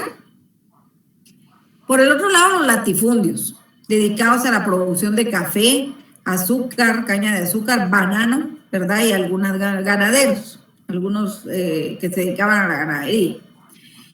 Los minifundios, dirigidos a la sobrevivencia de los pueblos, aquellos que tenían sus pequeñas parcelitas de tierra, ¿verdad? Dirigidos a la sobrevivencia de los pueblos indígenas y la población ladina, pobre, que se encargaba de hacer producir los latifundios, porque como la tierra era insuficiente, tenían que ir a trabajar para los latifundistas, ¿verdad?, en forma permanente o estacional. y las tierras comunales, reductos históricos para la resistencia de los pueblos indígenas, pese al despojo y usurpación que han sufrido. Y eso todavía resabio de aquel régimen colonial de tierra y que son los cantones que hay en el occidente del país todavía, ¿verdad? Entonces, así estaba estructurado y por eso demandaba urgentemente esta reforma agraria. Posteriormente a ese movimiento contrarrevolucionario, ¿verdad?, se dan esas políticas desarrollistas y de colonización, ¿verdad? Y el Estado y las políticas agrarias por-revolucionarias. La fuerza social que se situó detrás del decreto 900 fue tan importante. Muchos sectores de la sociedad, de hecho, resentían el hecho de que hubiese sido que se hubiera generado esa contrarrevolución y que hubieran sido bloqueados todos los intentos de reforma agraria, que siguiera esa reforma agraria y que no le hubieran permitido seguir, ¿verdad? Claro, muchos valoraban eso, pero ninguno lo decía porque tenían miedo, ¿verdad? Entonces habían sentimientos y pensamientos ambiguos al respecto, ¿verdad? Pero no se pronunciaron como debió haber sido y se dio esa derogación, anulación, abrogación del decreto 900, ¿verdad? Leamos acá, por favor, el Estatuto Agrario. El Estatuto Agrario 559 nació, jóvenes, en sustitución del decreto 900. Una vez fue derogado, abrogado y anulado el decreto 900, nace este decreto 559 o Estatuto Agrario. Leamos, por favor, desde el título.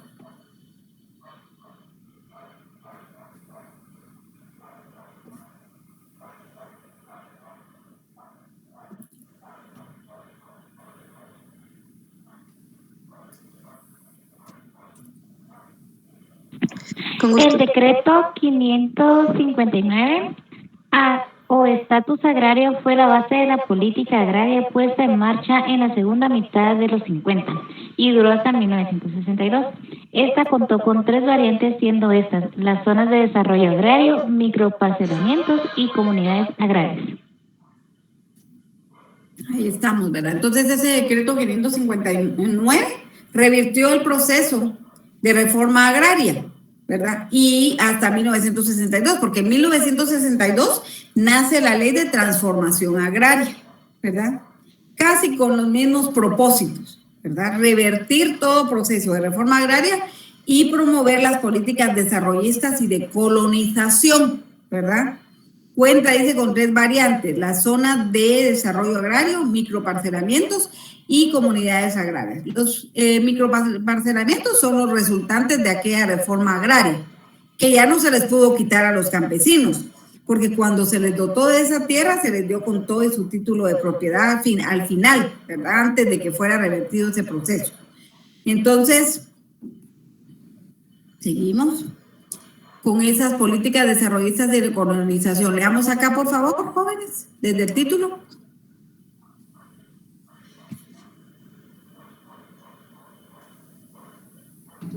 El proceso de colonización.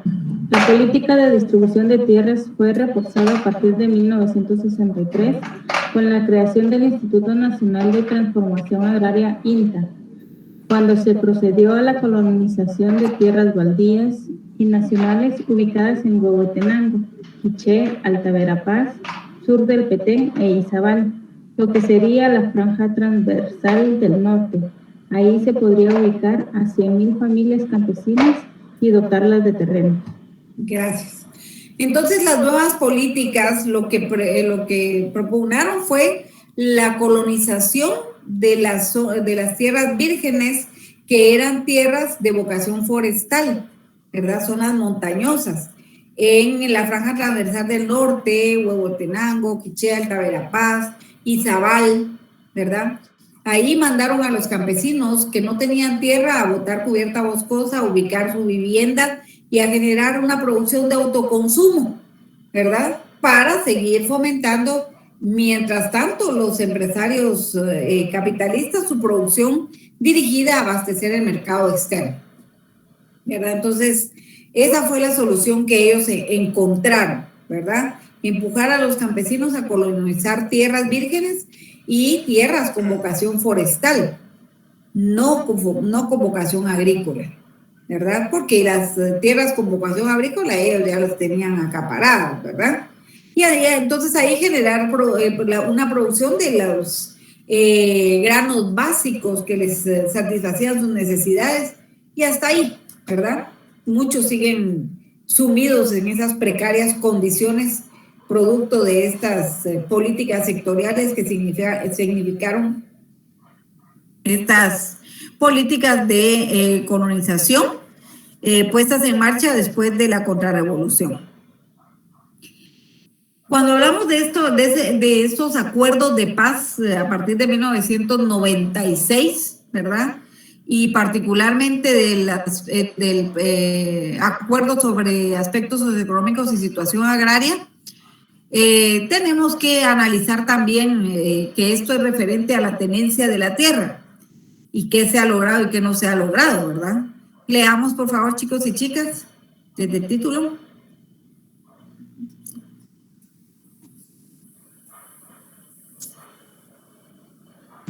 La tenencia de la tierra en los acuerdos de paz. El Fondo de Tierras concentrará la potestad del financiamiento público de adquisición de tierras.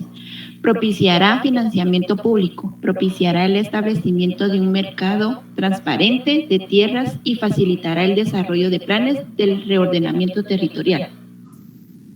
Gracias. Entonces ese es el ideal, ¿verdad? O eso es a lo que se comprometió, el acuerdo al cual se llegó, ¿verdad? Establecer ese fondo de tierras, que de hecho existe, Fontierra, ¿verdad? Fontierras, pero no cumple con sus funciones. Porque dice Fontierras concentrará la potestad del financiamiento público, la adquisición de tierras, ¿verdad? Propiciará financiamiento público para que todos los campesinos puedan acceder a un mercado de tierras, ¿verdad? Y de forma transparente obtener las tierras necesarias para hacerlas productivas. Y facilitará el desarrollo de planes de reordenamiento territorial. Este reordenamiento territorial es una demanda constante, jóvenes, que se ha solicitado, pero no se va a hacer, y no se hace y no se va a hacer, porque vulnera los intereses de aquel reducido grupo de familias, ¿verdad?, que ostenta el poder, el derecho a propiedad privada sobre grandes extensiones de tierra, y son empresarios agrícolas.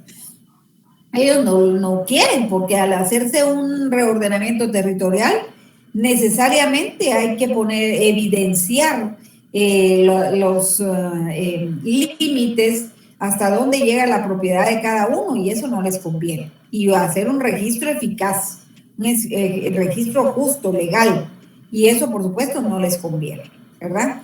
Entonces, pero esto es lo que pretende y lo que debe hacer los acuerdos de paz, que lamentablemente no se ha hecho, ¿verdad? Entonces ahí estamos con estos acuerdos de paz. Ahora bien, dice, contrarreforma, auge y caída de Arbenz, ¿verdad? Y la reforma agraria. ¿Quién es este personaje que está por aquí, muchachos?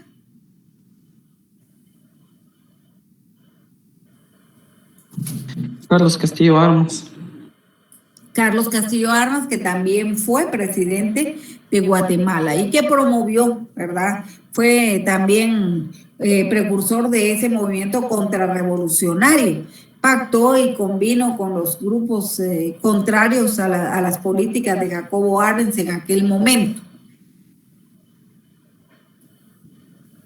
Leamos acá, por favor, chicos y chicas.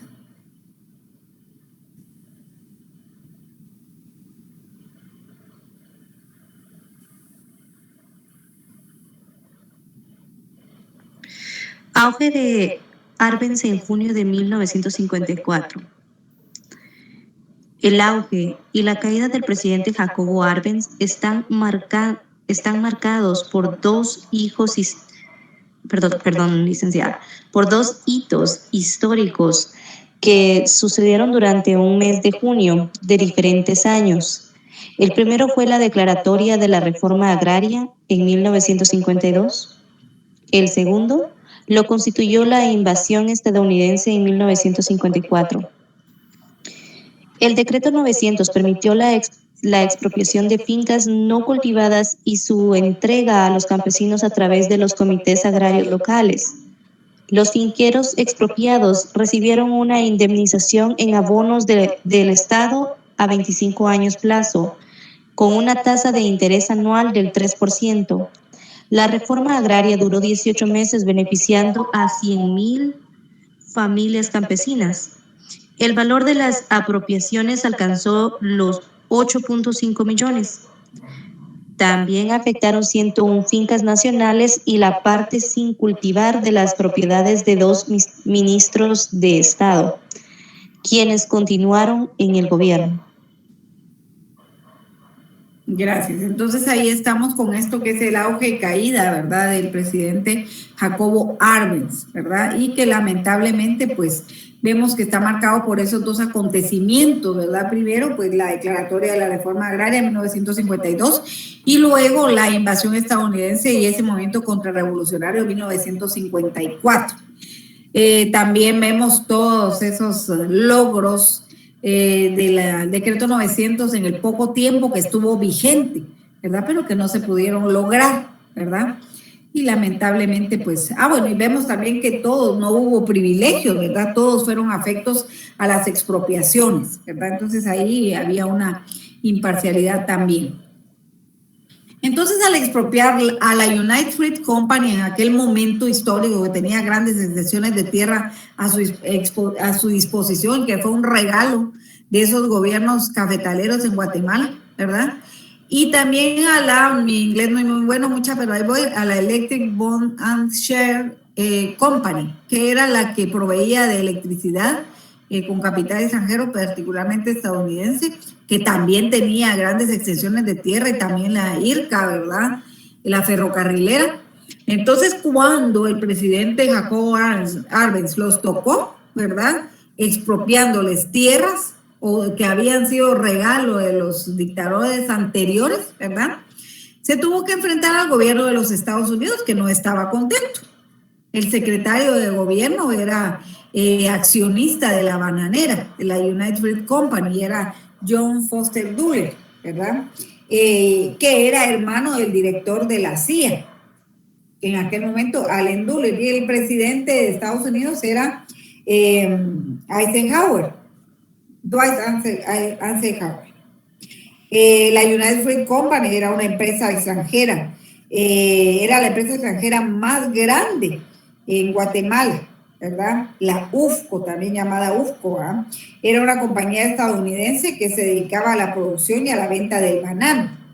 Estaba presente en todos los países de Centroamérica y era, pues, muy importante, ¿verdad? Y cuando se les tocó a ellos, ya ahí fue algo que fue que movió las bases, ¿verdad? Y movió también, caldeó los ánimos, ¿verdad?, para que fuera revertido ese proceso de reforma y para que fuera derrocado el gobierno de Arbenz, ¿verdad? Entonces, la oposición política anticomunista, que de hecho nunca fue comunismo en Guatemala, porque ya sabemos, si esa reforma agraria no perseguía comunismo, sino perseguía el desarrollo capitalista en el agro. Sin embargo, se pregonaba que era comunismo. Yo creo que mucho tuvo que ver el hecho de que por esa época también en Cuba se estaba dando la revolución y se estaba pregonando ya el comunismo, diciendo que estábamos cerca y que nosotros geográficamente somos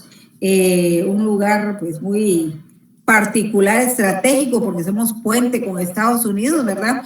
Creo que eso también fue mucho de lo que intervino, ¿verdad?, porque con el temor al comunismo, ¿verdad?, que se instaurara en esta sociedad.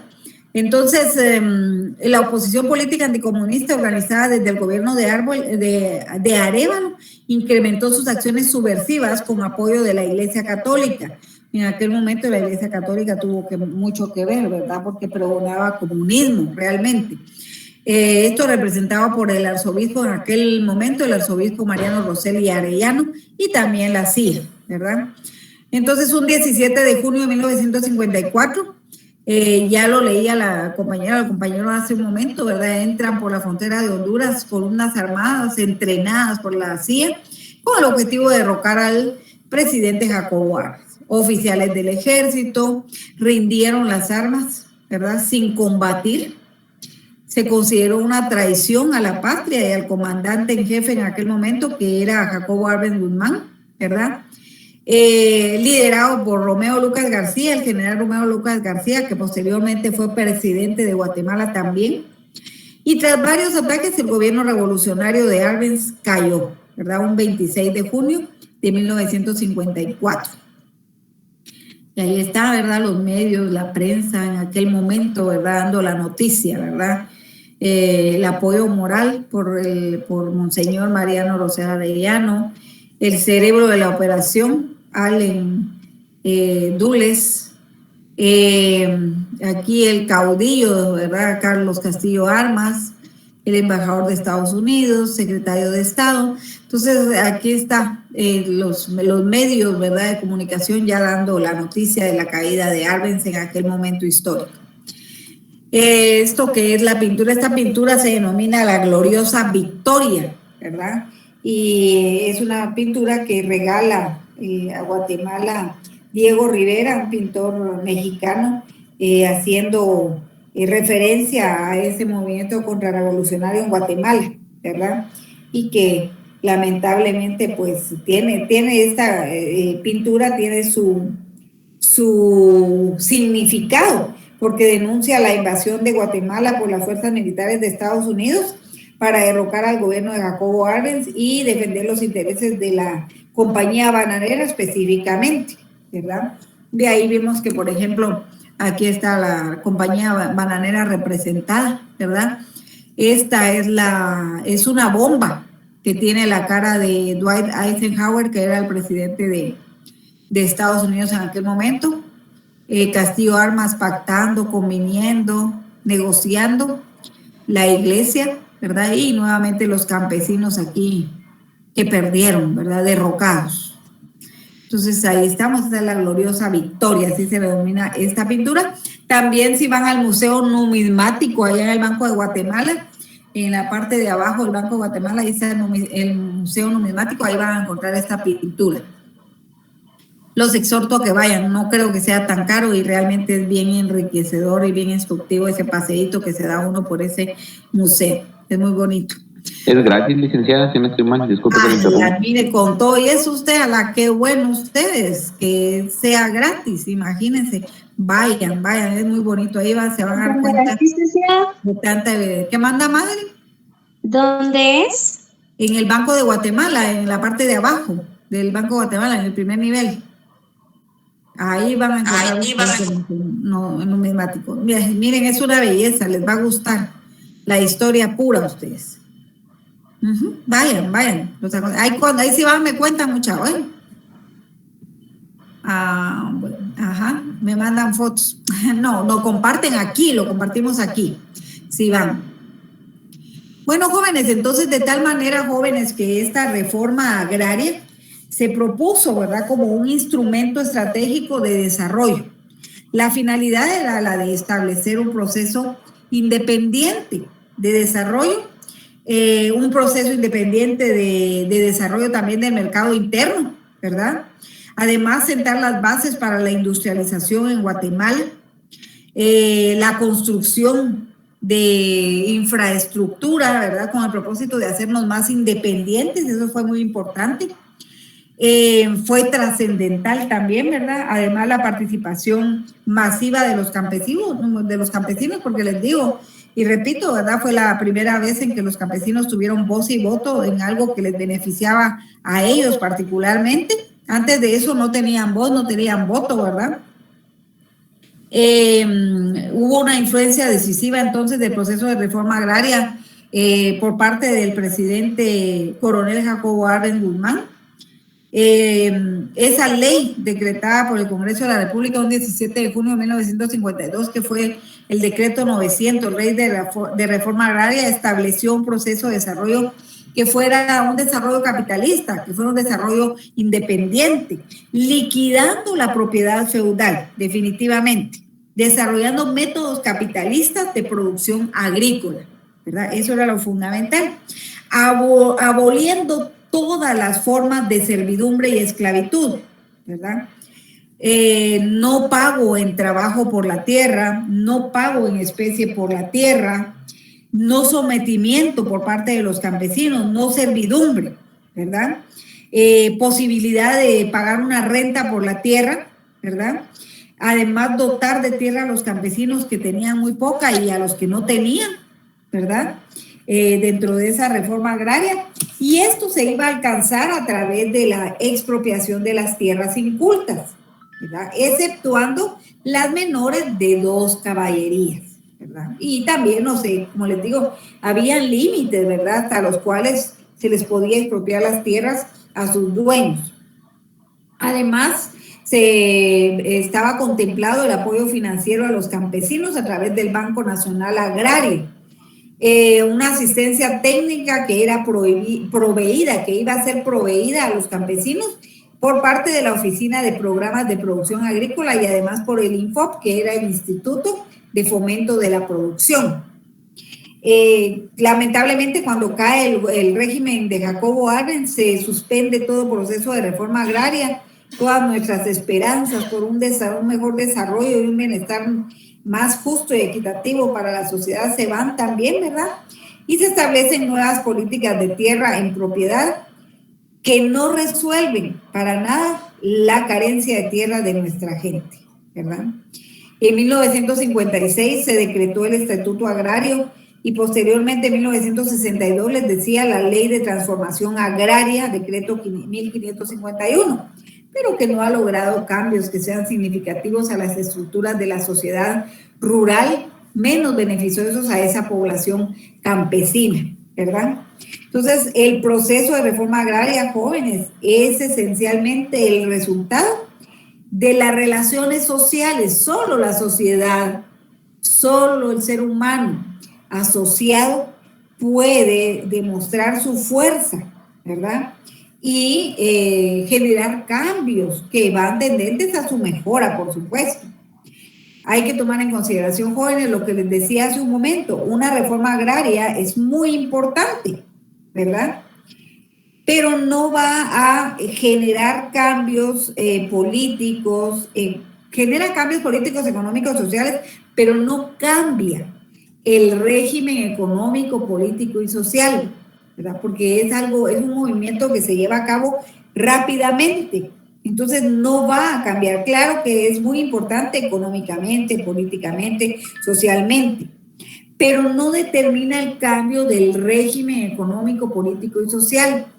Si estamos en capitalismo, por eso se pretendía el desarrollo capitalista en el agro, porque para cambiar el régimen no es de un día para otro. Entonces, bueno, si estamos en más capitalismo que feudalismo, o regresar al feudalismo, tampoco, para atrás no vamos. Bueno, entonces vamos al capitalismo, pero un capitalismo desarrollado. Entonces, lo que hace la reforma agraria es que ayuda a que el régimen se refuerce. En este caso, el régimen capitalista. Que van a haber diferencias, sí. Que va a haber desigualdad, sí. Porque sí es parte de ese capitalismo, hay propiedad privada. Pero no va a ser un capitalismo segmentado y polarizado como el nuestro, en donde evidencia unas diferencias tan grandes, una marginación de la sociedad desde un punto de vista económico y social tan profundo como se da en Guatemala, ¿verdad? En nuestro caso, esa reforma agraria, ¿verdad?, contribuyó a que el régimen capitalista se ampliara por lo menos esos 2 años. Si hubiera seguido adelante, hubiera contribuido al desarrollo del capitalismo en nuestra sociedad, pero un capitalismo menos injusto, menos inequitativo, ¿verdad? Por lo menos hubiera dado la posibilidad de que todos tuvieran algún ingreso real para satisfacer sus necesidades. Entonces, jóvenes, la reforma agraria permitía la creación también de un mercado interno, ¿verdad? La liberación de la fuerza del trabajo, que el campesino decidiera libremente si trabajaba la tierra o prefería ir a trabajar, pero eso sí, a cambio del pago de un salario, porque fue fundamental la monetización de la fuerza de trabajo, ¿verdad? Es decir, convertir la fuerza de trabajo en dinero, ¿verdad? Entonces eso era fundamental, cambiar el valor del trabajo por el dinero, ¿verdad? Entonces, obligar también al campesino a concurrir al mercado para vender sus productos y con esto asegurar el abastecimiento de nuestro mercado, ¿verdad? Y pagar al Estado la renta por esa tierra.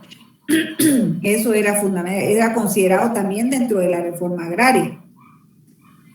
Además de eso, esa reforma agraria aumentaba el poder de compra de los campesinos porque les daba capacidad de compra, ¿verdad? Y eliminaba el trabajo gratuito, el trabajo forzado, ¿verdad? Y le daba también facilidad de acceso al crédito a los campesinos, acceso al crédito agrícola y también, repito, a la capacitación técnica, ¿verdad? Entonces la especialización de la fuerza de trabajo era fundamental. Y perseguir, ¿verdad? Y apoyar el hecho de que muchos campesinos pudiesen convertirse en pequeños y medianos empresarios. Entonces, todo esto fue perseguido a través de ese movimiento de reforma agraria a partir de la Revolución de 1944. ¿Algún comentario, chicos y chicas? ¿Dudas, preguntas, comentarios, aportes? Por la bulla esa.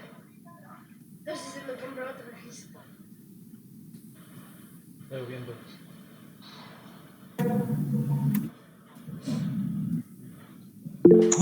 Pues no, licenciada, comentario en sí sobre esto, pero me impresionó de que usted habló sobre la Eisenhower. Esa era una empresa estadounidense. Pues le quiero comentar de que hace un tiempo estaba buscando pues unas maneras de cómo organizarme para pues poder cumplir todo lo que tenía que hacer en el día, y me topé que ellos hicieron como, ¿cómo le dicen eso? Es como le dicen ¿cómo es que se llama? La cuestión es que ellos tienen un método muy bonito porque se le llama la Eisenhower Matrix, y esta metric nos ayuda bastante a organizar el tiempo, habla sobre las cosas que se deben hacer urgentes, pero no tenía en cuenta desde cuándo esta empresa, o no sé, los dueños de esta empresa ya la tenían. O sea, cuando usted lo mencionó en unas diapositivas anteriores, me impresionó bastante ver esa métrica ahí. Bueno, nena, mire, yo hablaba de Eisenhower, Dwight Eisenhower, que fue presidente de los Estados Unidos, pero lo hablaba como el expresidente de los Estados Unidos, que en aquel momento tuvo su participación en ese movimiento contrarrevolucionario. Realmente no como una empresa, no tenía conocimiento de ellos, usted me está comentando ahorita, ¿verdad? Sino como un personaje, yo lo comentaba como un personaje que en algún momento había tenido cierta influencia, porque él fue presidente de los Estados Unidos, ¿verdad? Fue un militar, político, y en aquel momento pues igual tuvo sus intereses, ¿verdad? Por la misma familia en Guatemala, de que siguiera el mismo proceso de latifundismo, y promovió hasta cierto punto ese movimiento contrarrevolucionario. Pero qué bonito que usted me está comentando que también se habla de una empresa con el mismo nombre, ¿verdad? Y esa... No fue empresa, licenciada, perdón. ¿Anda? No fue empresa. Ahorita que recuerdo cabal lo que estaba leyendo, sí fue una persona con ese apellido. Entonces imagino que ha de ser el mismo, porque esa metric dice ya está hecha desde hace años, pero no sabía qué tan viejita era.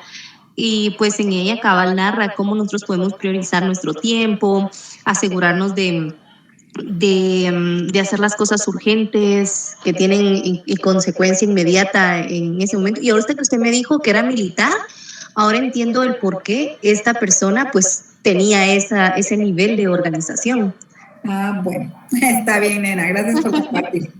Sí, claro. Bueno, chicos y chicas, entonces, jóvenes, el periodo de reformas a la estructura agraria que se llevó a cabo entre 1944 y 1954 generó cambios en la estructura agraria, ¿verdad? En las formas de contratación de la fuerza de trabajo y de la propiedad rural. ¿Por qué? Porque ya sabemos que el decreto 900 regulaba esa monetización de la fuerza de trabajo, pagar en salario, en efectivo, monetizado la fuerza de trabajo. Eso fue fundamental. También dar lugar a la pequeña hacienda campesina, que todos tuvieran su parcela para trabajarla. Un adecuado clima económico posterior a la Segunda Guerra Mundial, ¿verdad? Porque se corrigen problemas derivados del monocultivo. Se promueve la modernización de la producción a través de la introducción de algunos otros cultivos para promover que dejáramos de ser considerados monocultivistas. Desde el momento en que solo producíamos café, ahí estaba basado todo, ¿verdad? Toda nuestra economía. Entonces, más del 90% del valor de las exportaciones eran generadas por el café, ¿verdad? Dos clases de unidades productivas, ya empresas agroexportadoras y economía campesina. Esto no ha cambiado, ¿verdad? Y se pretendió, les decía, modernizar los cultivos comerciales a través de la integración de algunos otros cultivos, como de la introducción de algunos otros cultivos con la fibra de kenaf. El kenaf, jóvenes, es una planta que es muy parecida al maguey e industrializada. Recordemos que se pretendió sentar las bases para la industrialización en Guatemala. Industrializada, transformada a través de un proceso, se produce con ella los lazos, algunas redes, ¿verdad? Entonces, a través de la fibra de kenaf. También la introducción de la producción de cítricos, arroz, frijol, ajonjolí, y especialmente la introducción del cultivo mecanizado del algodón. Eso fue muy importante. De hecho, en Guatemala durante un buen tiempo habían extensiones, hectáreas producidas de algodón, con el propósito de favorecer y estimular la industria textil en Guatemala.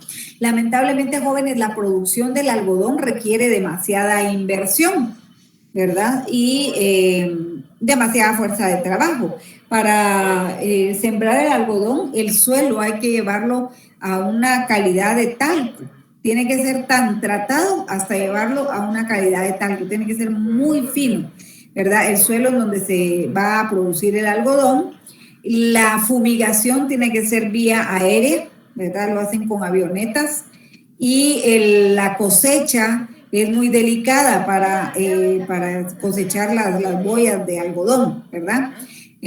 Yo les comentaba en algún momento, les decía que de ahí la historia, ¿verdad? Que haya mucho nicaragüense y salvadoreño, familias que se asentaron en Guatemala, que venían a trabajar a las fincas algodoneras, porque no era suficiente la fuerza de trabajo en Guatemala. Entonces hacía falta traer familias de Nicaragua, de El Salvador, a trabajar a las fincas algodoneras, porque gran parte de la fuerza de trabajo de Guatemala estaba trabajando en la producción y cosecha del café también, ¿verdad? Entonces es introducido como un cultivo comercial para fomentar la industria textil, la producción mecanizada del algodón, y tuvo mucha importancia durante mucho tiempo hasta que se descubre la octava maravilla del mundo, que es la producción de la caña de azúcar. Y la caña de azúcar no necesita tanta inversión y se le saca beneficio a todo, hasta la basura, ¿verdad? Entonces, por eso pierde su importancia realmente la producción de algodón en Guatemala. Todavía hay algunos lugares en donde se produce el algodón. Eso es una belleza, ¿verdad? Ver todo eso cuando está floreando blanco, ¿verdad?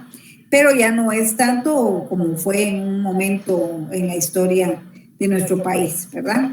Durante el periodo revolucionario, el peso más importante en las exportaciones siguió siendo el café, ¿verdad? El 83.3%, y el banano tímidamente con un 10.8%. La dependencia era abrumadora de la dependencia de la producción del café, ¿verdad? Y de ahí que seamos monocultivistas, ¿verdad? Y que en aquel momento se nos considera monocultivistas específicamente, porque el banano se vinculó muy débilmente a la economía nacional. Por el lado de la economía campesina se producían frutas, legumbres, granos básicos para el autoconsumo, y en algunas parcelas podía dedicarse cierto volumen muy importante a abastecer el mercado interno, que de hecho eso era el propósito de la reforma agraria, ¿verdad? Que los campesinos tuvieran la posibilidad de generar mercancías agrícolas para asegurar el abastecimiento de nuestro mercado. Y de alguna manera esto constituyó también variar la producción en el agro, ¿verdad? Porque era muy monocultivistas, ¿verdad? Entonces, bueno, ya no solo maíz, frijol, chile, hay que producir frutas, legumbres, granos básicos en general, ¿verdad? Para abastecer nuestras necesidades alimentarias, pero también para abastecer nuestro mercado. Y era uno de los objetivos de la reforma, modernizar la producción agrícola, ¿verdad? Entonces ahí estamos, chicos y chicas, con esto que es la revolución de 1994 y esta reforma agraria. ¿Dudas, preguntas, consultas, aportes? Bueno, les voy a dar la información que les dije que les iba a dar, ¿verdad? Bien, chicos y chicas, entonces, fíjense que como yo sé que muchos de ustedes, yo, ¿verdad? Y todos lo sabemos, muchos de ustedes tuvieron algún problema con la realización de su examen. Entonces, el día, gracias, Stacy. Entonces,